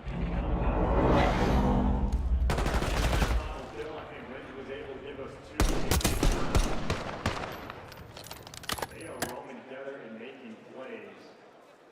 Game plan on point from LAG, at least in S&D. The comms continue. Wins and Priest, they're figuring out how they're getting a shout. They've taken the turn to count out over towards P1, getting that angle on the cross. So LAG have been happy to be aggressive on this map. Not quite, but serious.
I sprinted back to the desk at round 7. I thought this was over. Toronto somehow brings it back and wins a game, or round 11. Merc, you were shaking your head in that final round. What went wrong for LAG? How many times do we see that corner, right? Like literally day one corner, the stun misses, well, they stun bomb, but it's just one where you have numbers. All you have to do is wall bang it, right? Yeah. Like they're not going to over chow or chow you guys because you have numbers. So just the little mistakes. If you're these teams trying to cause these upsets, these are the maps that you have to win. We'll call it out when we see it in the highlights one more time. That is a fantastic game of search and destroy. We thought Toronto might be trolling with their picks and bans. They allow Skyline through, and at the start, this was all LAG. It's just so frustrating. And it's not even that they're trolling Skyline. I mean, they're 2-2 in search and destroy on the season if you're the side of LA Gorilla Mates. On the side of Toronto, you're 1-0. You don't have many reps on it. But, like, all they were doing was banging out A. And I'm frustrated in the fact that they had that one successful round on attack round, like round 8, round 9 on side Toronto Ultra, and LA Gorilla Mates' response was to do the exact same thing back that had not been working the entirety of this round. You get first blood by Joe Thieves, you get him going. He is the reason 99% of the time Toronto Ultra clutches and comes back to a lot of these search and destroys, and that's what happened through the later half of this. It was all on Joe getting these miracle kills. So for the side Toronto Ultra, you're thanking Joe Thieves right now outside of LAG. You're kicking yourselves because you were in an opportunity to close this out. Just a couple of these rounds, like right there, I don't know why Linz and Priest aren't together, right? And you see right here, you just line up. Like this, like Joe said, this is legitimately a day one corner. Like in ranked play, I'm checking these corners here. I think they were trying to stun bomb. I just saw maybe lay down and try to find it, but yeah, that is a tough loss if you're LAG, especially with that being your map pick. Beans and Joe Thieves getting fired up. Welcome to the league, rookie. Lunars holding 2 L's in his first 2 games. 2 very close games. Very close games, and honestly, well, okay, not the Skyline. Not the Skyline, that one wasn't close. Sorry. But for Lunars, like, it's unfortunate too because he's been playing amazing. Like, in that search and destroy, like that 1v2 especially, like, he's been playing lights out right alongside Kismet, so it's just unfortunate for the LAG side. I forgot about game 1. That one pretty yeah, quick. Can we relive some moments, Nameless? Can you draw some conclusions for me? I think we should. I mean, LAG have been comfortable on Skyline, but they just went against the best Skyline hardpoint team in the game when you talk about Toronto Ultra, and this is why. I mean, they're just bodying teams. These are setups that, like, I'm trying to get my teammates in rank to do. I can't believe we're seeing a setup like this in a pro match, right? So we're going to talk about what Ultra's trying to do here. It's P1, and they're getting this time right now, and what you see right here, number 200 minimap, that's Joe Thieves. He's just applying pressure. He knows everybody's spawning here, right? So he's trying to apply some pressure to make it easier on his teammates. When Insight spawns up, he's not letting anybody sneak through. He's going to go pick up underground. If Joe dies, then Insight can reposition to the stairs and hold the top. And you just have crossfires literally everywhere. So right here you have a player who's watching the push through here, bottom grill, and you have Beans who's in time, who can see down low and help with the crossfire here if anybody were to kill number 4 and sneak through. So this is just beautifully set up by Toronto Ultra, exactly where you want to be, secures you all this time and a rotation. So Joe Thieves finds a kill, he ends up dying, and now you see bottom left of your screen, you see Insight checks on the ground. All right, nobody's getting sneaky. I can reposition to the stairs, help my teammate in hill, find these kills, and now we can funnel them. We know exactly where they're spawning. They can't go through middle map. They have to go around the bottom side of the map, and you already got Kleenex down there just playing information. Finds a kill, and he knows we have them in the absolute blender. This is exactly how you want to play this P1 and secure yourself P2. They end up getting 60 off this next hill.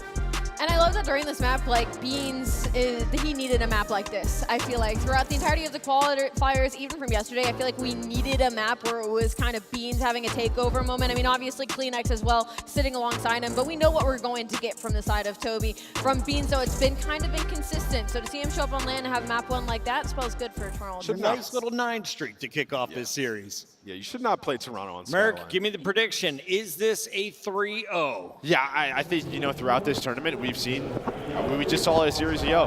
I mean, big comebacks if you're trying to cause upsets. If you're these teams, you can't allow these to happen. So, yeah, 5-2, I just think the mental's probably checked. Beans is back. Let's kick off control on the mic. We got Miles and Chance.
be losing, man. Can't be losing. All right. Texas, show some love to Toronto Ultra as they stay alive in this tournament. I got Beans with me on the main stage, and talk to me about this series. 3-0, you know, after coming off, you know, a close but loss there in the winner's side. I know it feels good to get this one, right?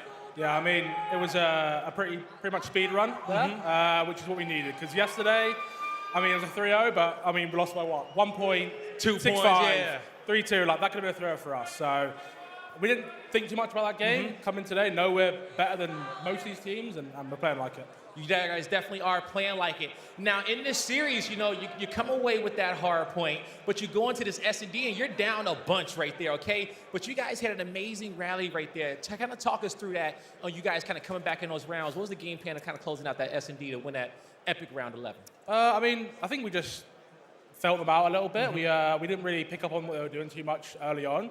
And then halfway through the game, we start stringing some rounds together. I say, we're doing this. We're fucking doing this now. And yeah, obviously win the 1v1 versus my boy Preston. And after that, I knew it was wraps. It was a wrap, okay? You guys definitely closed that one up. Now, the tournament's not over. You guys get a chance to play another day. But talk to these Toronto Ultra fans that came in the venue today. We got some signs there towards the middle. We got a lot of people at home chanting Strength of the North in the chat. Yeah, I mean, look, rough day yesterday. It's not how we normally play. We're looking good. We're feeling really confident. And hey, we're going to make a run. They're going to make a run, okay? Keep sending Toronto Ultra your energy. That's going to do it for me and Beans on the stage. Chris, take us away. Let's get into the highlights, shall we? A quick 3-0 Nameless. Yeah, that was lightning fast. I mean, Toronto really came to play today, and more specifically, Beans came to play. I'm glad that we interviewed him. Beans has been the guy that I've sort of had in question, especially in the tournament atmosphere, and he delivered today. I completely agree with you. Beans, I've been hard on him, I feel like, as a player throughout the entirety of this split, like especially at the start of split number 1. They come into the major, they have a lackluster major, they come into major 2, and he's that guy in that opening map, right? So for Beans, I think this was a big moment for him and kind of his spot on the squad, but also just Toronto Ultra overall. I mean, this is a team we usually consider like top 4 when it comes to seasons. This is a franchise we usually consider top 4. So to see them so early in the elimination bracket, as Beans said, it could have been a 3-0 for them yesterday. Yeah, and you know, thinking about like this matchup in particular in the maps, they did some good things here. For Toronto, Skyline Search and Destroy has been a map that they haven't had in their repertoire throughout the season. Only played it one time, and it was this split. And adding that, Joe, it just adds like another layer when you enter the veto process. Well, this is what they need, right? I think their map pool hasn't been as strong as they wanted, does Toronto Ultra. It's one of the things hindering them versus the top teams throughout the year, but that's going to be the big question. I mean, Beans wants to go on this loser's bracket run, and they're going to have a matchup with this home crowd, so tomorrow should be a banger. It's kind of awesome. You see, like, Pred for OpTic. He brings that energy. You see Skies bringing energy. Beans brings that to the table. You see Joe Thieves feeding off of it. Yeah, it does. It also, like, Beans seems like a great teammate. You know, coming into the season, we talked about how, like, the Toronto Ultra teams of past are always the cool, calm, collected comms, and he wants to bring that energy. Yeah. Maybe they do need that lately, right? Because Kleenex Let's has been take a a little look bit at up our and down. scuff play of the game. It is the combo, but Joe Thieves is rewarded with 3. I mean, this is it, that round 11. They get it to a round 11. They're down 5-2, and they're in a 3 versus 4. They lose that first blood, and Joe just makes the play. I mean, he holds that corner. Nobody checks it on the side of LAG, and while that just secures them that 2-0 lead, they were feeling good on that vault control, and they end up closing out the series. He gets 3. 2, I'm like, okay. Yeah, 2 was absurd, but the third one was just... Like, come on. I feel bad about that. At the end, you saw Beans yelling at Lunars. Lunars Yeah. is there in his rookie performance. How do we rate it? Was it enough for you, Joe? Oh, yeah. I mean, like, it was tough. I think he had some flashy plays in map number 1, but this LAG team, it's just a question mark of, like, what do we do now? Like, we have tried a lot of different rosters. I don't know if I don't have the answer. We're going to a break. When we come back, the elimination bracket continues. LA Thieves taking on Carolina Royal Ravens. A top 4 battle this early. Oof.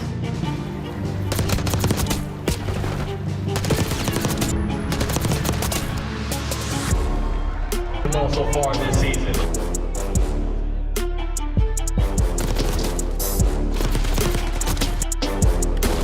Oh my God!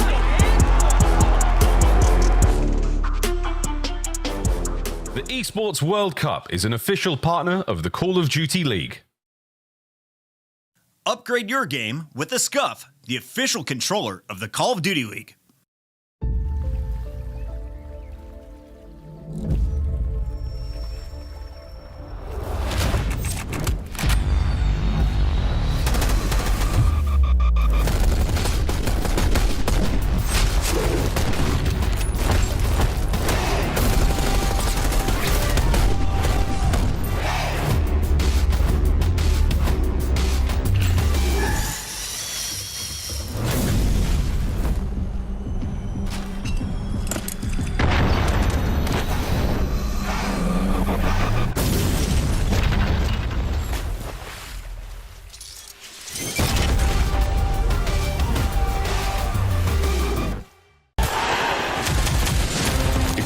game. It's for all who dare to compete. It's more than a team. It's our team. It's more than a feeling. It's unwavering passion. It's more than just talent. It's the grind that got me here. It's more than a moment. It's our legacy. One city, one stage, one champion. The battle starts now.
The 2025 LA Thieves team pack is available now. Each pack includes home and away operators, as well as this spray, which is perfect. So get it, meow. Next time you boot up, suit up at the in-game shop. Welcome back to day 2 here at Major 2. I'm your wonderful host, Nameless, alongside my genius analysts. We have Alley Cat, we have Chance, and he's rocking some swag. You looked good over there, Chance. Welcome to the desk. So sweet of you to say the genius analyst. I appreciate that. One of my favorite desk hosts, top 2 desk hosts on the day, Ant. Thanks, man. I appreciate that. On the day is crazy. Puckle will be back soon enough. But we had a banger ahead of us. We got Carolina versus the LA Thieves. This is round 2 of the losers bracket. Nobody expected them to be in this position right now, but one of them has to make a run. So we're going to start with LA Thieves. They had a match earlier today. They ended up taking that dub, but it was not easy, Allie. Talk me through it, what you saw in that match and what you're expecting in this one. It was not a pretty dub versus the Miami Heretics. Miami came out extremely hot versus LA Thieves, and we even heard it from the interview afterwards of like the pace that they set really caught LA Thieves off guard, but I almost want to say it kind of woke LA Thieves up, right? They go into day number 1, they get handed that loss versus Boston, who plays kind of similar to the Heretics, and then they go through this ruler of like, okay, we are playing way too much to the opponent's energy right now. We've got to bring things back and play the LA Thieves way. Chance, we've seen this match a couple of times throughout this year. Why are you chuckling, bro? I'm just enjoying it, and you're doing a great job. Thank we you, man. have seen this match a few years, yes, for sure. Yeah, we've seen this a couple times this year, and it's always went the way of LA Thieves. Why is that? Talk me through Carolina's woes against LA. Well, I think ultimately there is something to be said for like a skill diff in a sense. This super team of LA Thieves completely stacked up, and they're good down the line, and they just match up incredibly well to the extent that Carolina have to bring their A game just to make it a competitive series, which when they do, absolutely fun battle that we have, but occasionally they can just get taken in task. And I know when we're talking about the maps a little bit later on, I think it was Carolina that actually vetoed the red card S&D, one of their bread and butters. And for me, it's just an interesting note. Maybe that's bowing down, being a little fearful, maybe making the adjustment. They're seeing something they don't like throughout the tournament, but I think that's Carolina paying their respects. I don't know if you want to play that way. And interesting enough, like vetoing that map, that's the one map when they have 1 in 9 match count up against LA Thieves, the one map when they decide to get rid of it. So an interesting angle going into this one. I think with Carolina, like, this is the best time to play LA Thieves, right? LA Thieves, up until this, every single time you face them, they have been dominant at hardpoint. In the last 2 matches that we've seen, it has not been the Thieves team in HB that we saw stage 2. I don't totally hate that shout. I will say again, it does kind of feel like LA Thieves woke up just a little bit, where like the side of Carolina, they didn't really have a tough match 1, right? Like you go up against the Vegas Falcons, you get your clean dub, but leading into this, like they have been struggling versus the top teams. We saw them get handed a loss versus Vancouver Surge. So for me, the biggest question mark is can Carolina finally break into the top 4 and maybe even just force them to a game 5 at least? Well, we're going to have our maps and modes pulled up here. I know, Chance, you had a couple things to say about it. Obviously, that red card gets thrown out. And you see here, we're going to vault a lot throughout this series. A couple of Hassies as well. What do you think about this? Well, that actually answers one of my questions, right? They didn't actually veto the red card. It is just the fact that neither team picked it. So I feel a little bit better knowing Carolina didn't sort of fear that map. They just wanted to go a different direction. So I respect it in that sense. And outside of that, I mean, we're used to seeing both these teams play on these maps. A ton of vault has been rolling through. Same thing with the Hacienda. I know that LA Thieves spam it when they get the opportunity. So ultimately, it's a square-up-S type of map set. Maybe Carolina throwing in a little bit more flavor.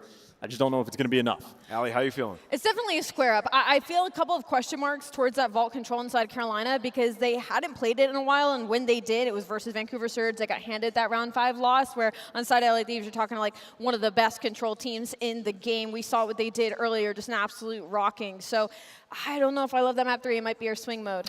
Yeah, I feel like this is the match where if Carolina are to make a run, this is where Gwyn goes crazy and dispels all the people talking about him being sort of an onliner. In the last match versus Vegas, you're able to get comfortable. That was today, and he absolutely destroyed them, right? So you got to build on that momentum. Chance, talk to me about Gwyn, what you expect going into this one. Well, it's, you know, so many times throughout Call of Duty history when there are the onliner accusations, they never come to fruition, or like you just have to get a few series out of the way. But for Gwyn, it has been a consistent problem. It happened at stage 1, and at least for the first series, that made an appearance here in stage 2 as well. So until he addresses it against the top team, he has the question mark on the back, at least in my opinion. And for the LA Thieves, in a similar way, their comms have not been good. No. It's only been 2 listen-ins, but like they're not the same team online to land, at least not in this stage. Now, they were lights out in stage 1, but until they hit that form, similar kind of thing, a question mark for me. I need to see a dominant win from them. Yeah, I mean, when we did the Drawn Conclusions clip on LA Thieves, they just look a little discombobulated, right, on that vault hard point. Like, do we want to flip?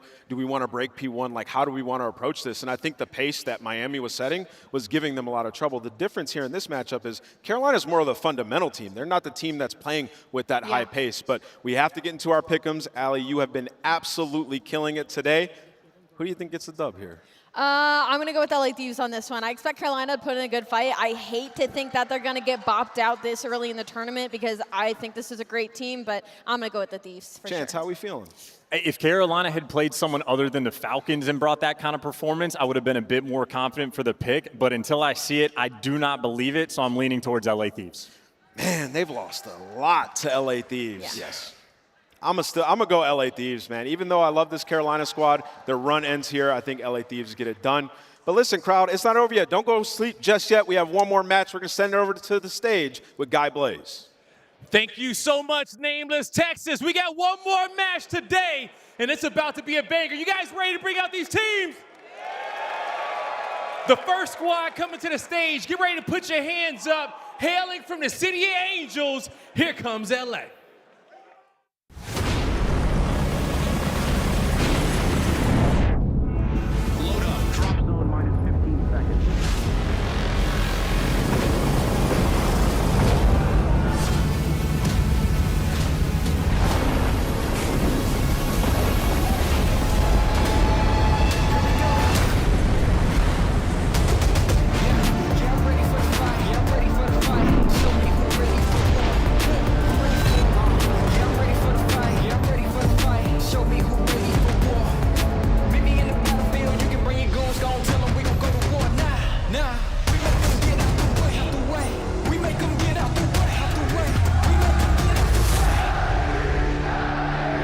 Spawns, make sure we're counting names, talking to each other. Listen. This time, we take everything. Call of Duty fans all around the world, get loud for the LA Thieves! Coming out the tunnel, we got Scribe, Hydra, Envoy, and Ghosty. Looking to light the stage up one more time today and make it to Saturday. It's the LA Thieves! This time we take everything. Envoy, I would have believed you if you told me that on Wednesday. I would have believed you if you told me that during the Major 2 qualifiers. But right now, y'all got a lot to prove, being sent down to elimination on day 1. But there is nothing better than showing fruition and bounce back. And there is smiles on that stage. Shout out Troy Sender, one of the best coaches that we have in the league. LA Thieves looking to make the run here. Let's bring out the other squad, Blaze. It's do or die for them, but not just the squad from LA. Get ready, Texas, because here comes Carolina.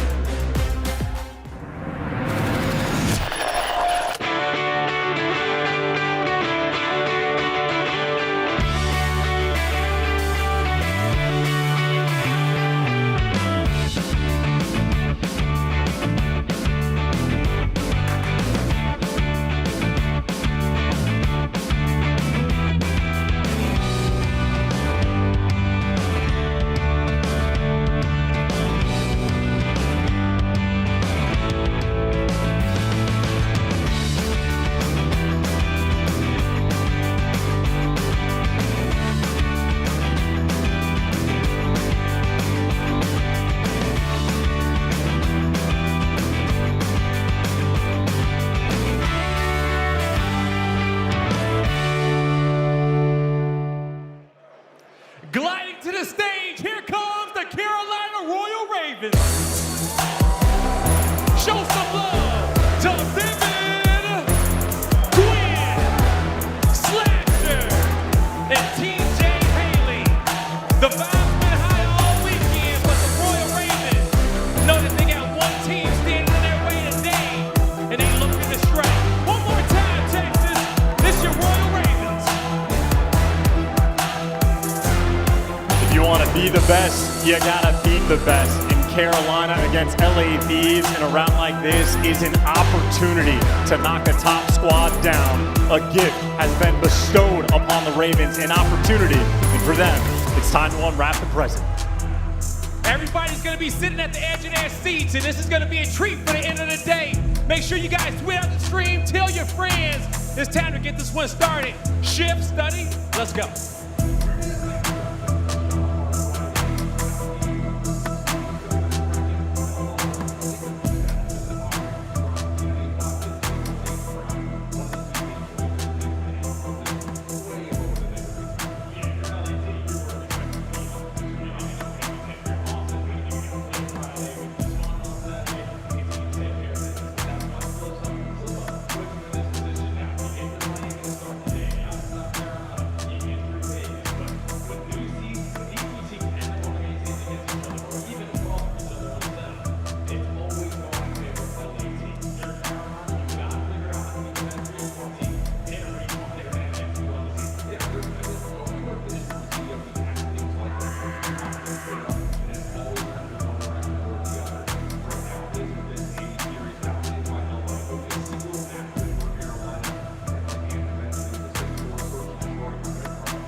kick when it was 250 to like 90. It's not worse than that in a couple of maps. This is not good. It's our map all the way 0-5 slasher. Not often you see that. Everyone's waiting for rotation on 3 is on. Thieves are just winning on every front of this hard front right now. Winning all those close on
One more. Nice, 3. Cat. Last cat. Nice. They're spawning white. Spawning white. I'm with hard block. I hard block. You have you? Ivor close. One shot right. 2 lion, 1 on the right. I've cat. 2 lion, 1 on the right. I've cat. Two more. Higher. Close. They're all 3 here. Ivor close. He's lane closed. Nothing at our side yet. And double doors. Nothing on their side either. They're just camping, brother. Yeah, two outside. Too close. Queen and slasher. Two on close. Open weak. I have the right. Open weak. Push on short. 2 on time. You might be running a mid. Right, then. Nice spawn down. I got time. Already mid. Outer trees. Outer trees. One outer trees dead.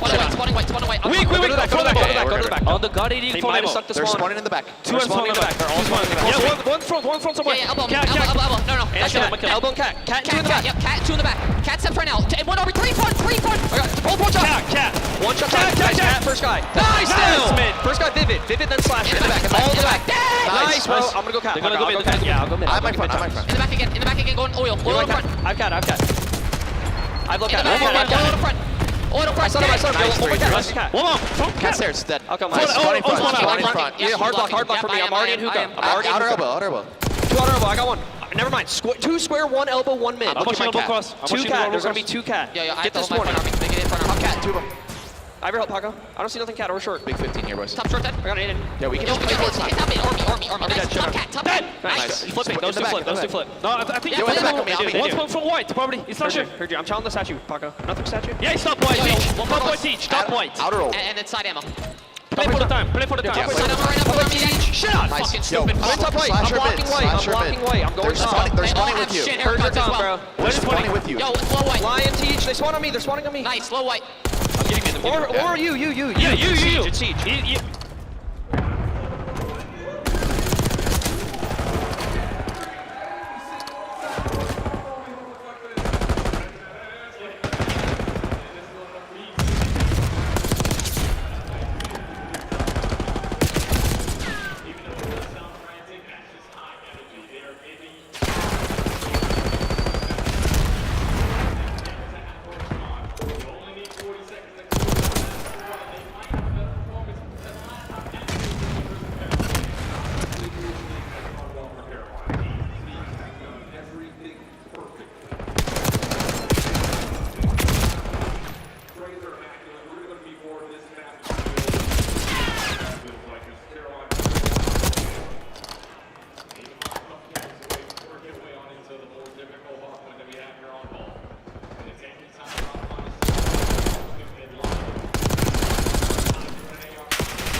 blue. Carolina able to take the first round. Yeah, the opening design just didn't look like it was fully flushed out there for Thieves, whether they were trying to play for information off names or just trying to keep them in rock. It's a little strange there. So the SMGs from Carolina went back to the blind counter for something next to them. Now their next attempt for their first offense. Similar idea here. Split off, looking for some focus at the end of the lead.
Anyone strap giving us, but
The Esports World Cup is an official partner of the Call of Duty League.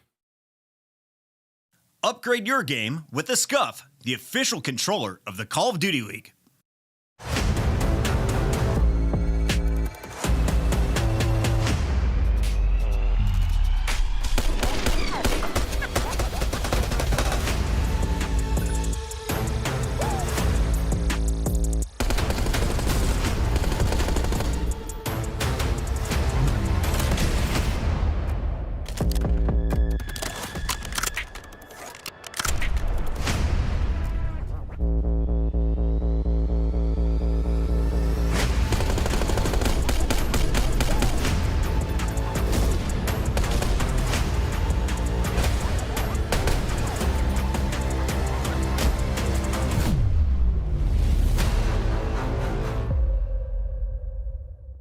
What is the Classics freshman class? Every year throughout Call of Duty history, there's a new wave of talent looking to shake things up. He is on a roll right now. And the pitch right there. There's the house And define what the next generation looks like. Call of Duty World Champions.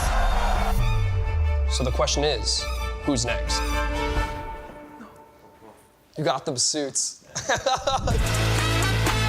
Most of you were born in 2006, so to put it in perspective, here's things that happened in the year 2006. Pluto is downgraded into a dwarf planet. Google buys YouTube. Steve Irwin dies. You guys know who Steve Irwin is? No. I actually just asked him Steve who that Irwin. was.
2025 Carolina Royal Ravens team pack is available now.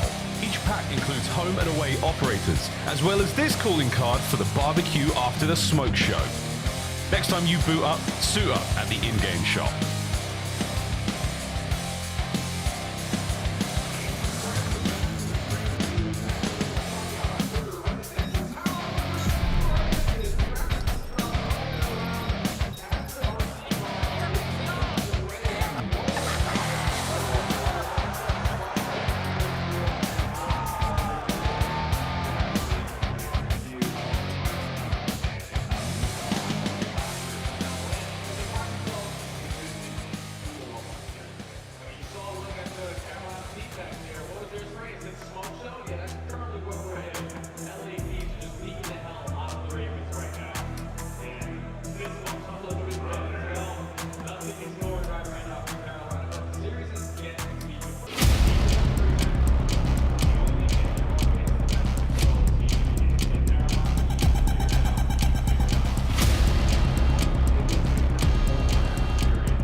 all the obstacles that come by the way of the top team roster.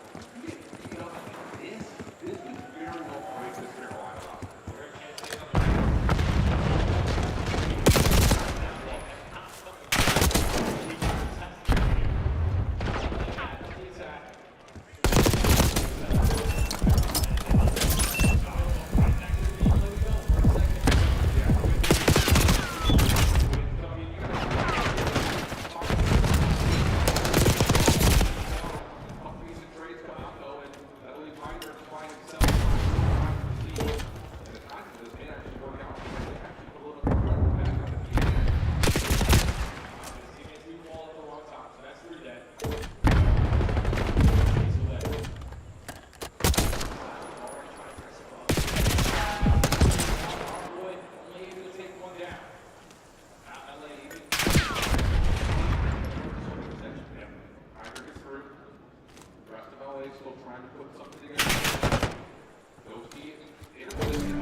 Thank you so much, Shift and Study. Texas, show some love to the Los Angeles Thieves as they come out on top with this victory.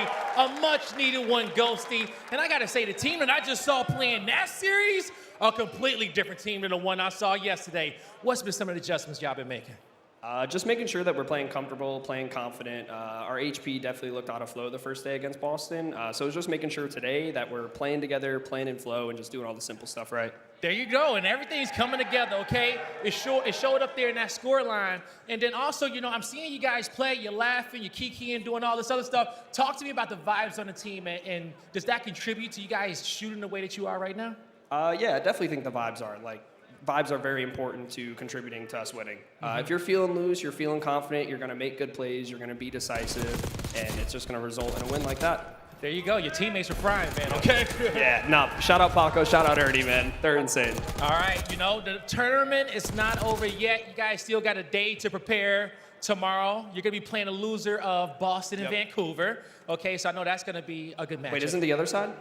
It may be, I don't know. Is it the other side? Does it flip? Boston and Vancouver. Boston and Vancouver. It flips? Okay. Oh, no. Okay. Oh, it's Atlanta, New York. I got wrong intel, no, okay? You're good. All right. But yeah, we'll get into that matchup. Lastly, as you guys go to prepare for that, okay? Anything you want to say to these fans standing up, taking pictures, the watch party, name shot? I appreciate y'all, man. Y'all are so damn loud for us. We definitely appreciate that. Shout out Nate Shot, even though you didn't believe after day one. It's all good. We back.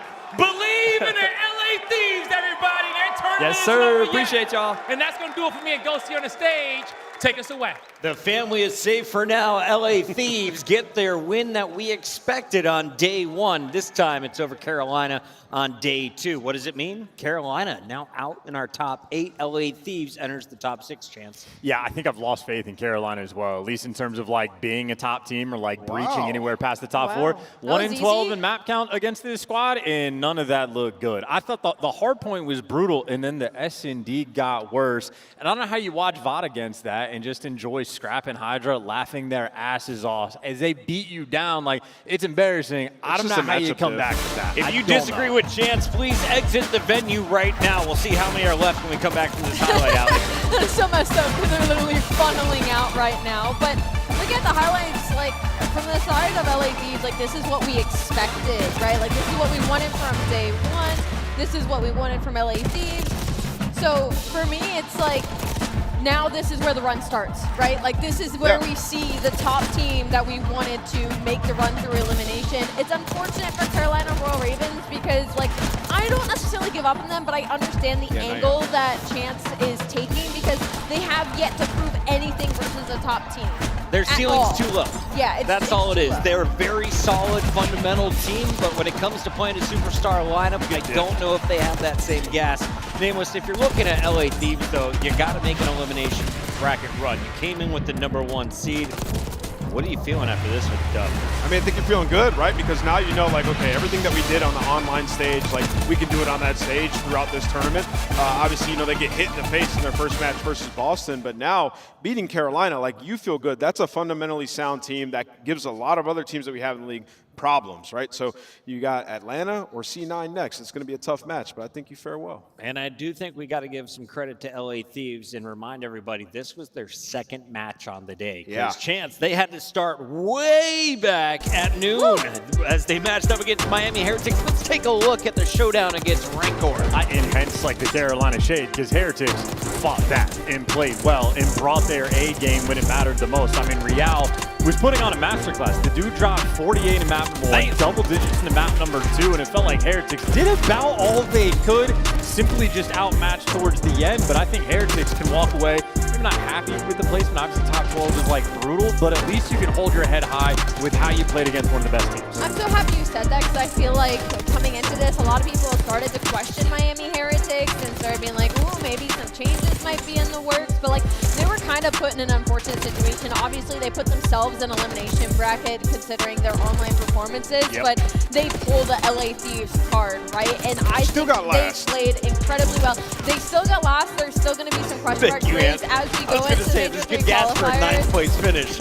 Yeah. I think we're being too hard on them personally. The only reason, like, they're just not good online. So they're just going to be in a world of pain going forward. But we can move gears over to this next match. We have Carolina trying to start their losers run. They go up against Falcons, where it's a pretty easy match for them. They just kind of run through them. TJ has a great series, but obviously we know what just happened to Carolina after this match. Pretty forgetful match, if you ask me. Yeah, this one was pretty swift as it was Carolina taking control to get the job done in a 3-0. Royal Ravens moved on to play against LA Thieves. You just witnessed their exit from the tournament. What does that mean we have left for us? We got some Texas.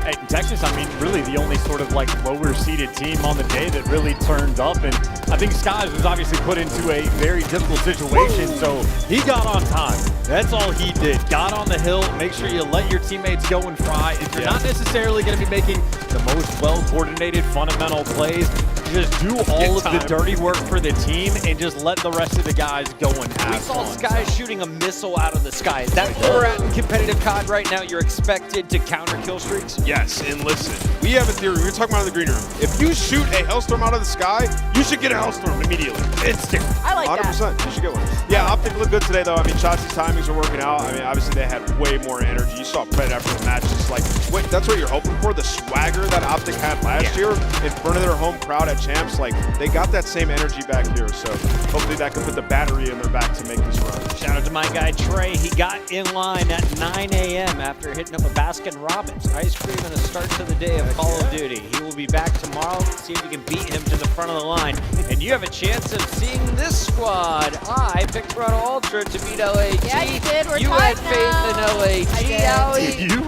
I don't know. How anymore. misplaced was that? It was very misplaced. I think this was the last little bit of hope that I had for this LAG squad. I really loved the composition. I was hoping they'd be able to gel it at some point, but clearly something else has to change as well. They've swapped out their fourth player. It's not fixing it. There clearly needs to be an overhaul on this side because it's been abysmal across all game modes for the side of LA Gorilla Mates. On the flip side, Toronto Ultra, a great bounce back for them. This was a very clean series for them. They were down and out in the search and destroy. They battled their way back in. Joe Deceives continuing to be a shining light for this roster.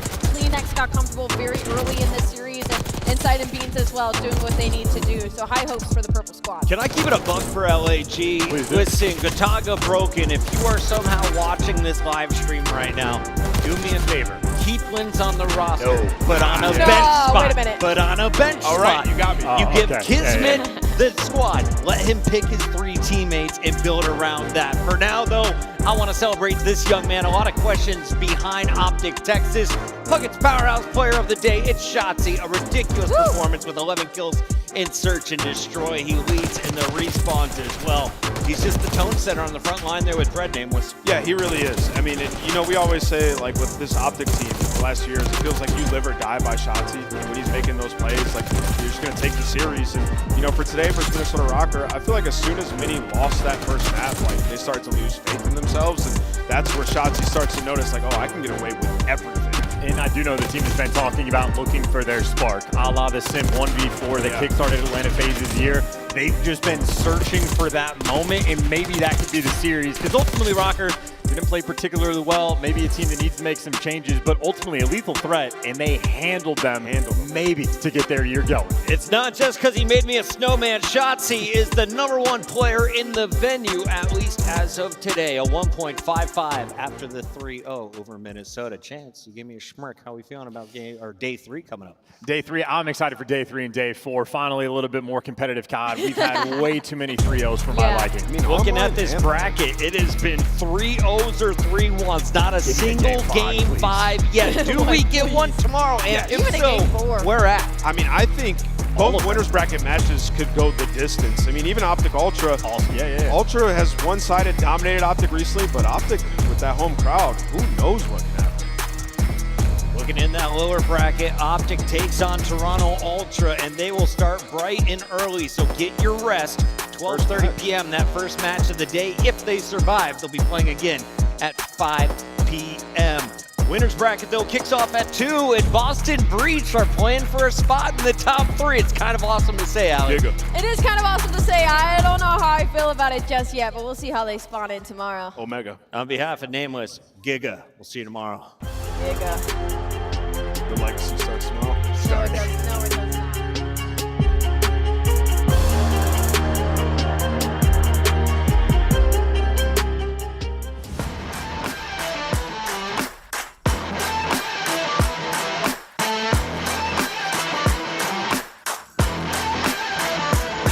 Baggage full of cabbage and I think they lost my tempo. 36 cookies on the candy plain bento. Jabba jabba on, keep my brass knuckles warm. Get the cash from the floor, 60 seconds and I'm gone. Bad when I'm gone, bad man, polygon. Going fast on the phone, going quarter-mile marathon. Shimmy in the Jimmy, high ride, sipping Kimmy. Got a brand new mark, roll hands in the Mini. Lately all together, see something gonna stick. Lazy on a river, team, someone on my hip. Maybe under 18, no rim, all switch. Baby, you ain't never seen nothing like this. Nothing like this. Nothing like this. Like this. Baby, you ain't never seen nothing like this. Nothing like this. Nothing like this. Baggage full of cabbage and I think they lost my tempo. 36 Mickeys on the candy plain bento. Jabba jabba on, keep my brass knuckles gone. Put a crash on the one, get the cash from the pawn. Nothing like this. Nothing like this. Nothing like this. Nothing like this. Baby, you ain't never seen nothing like this.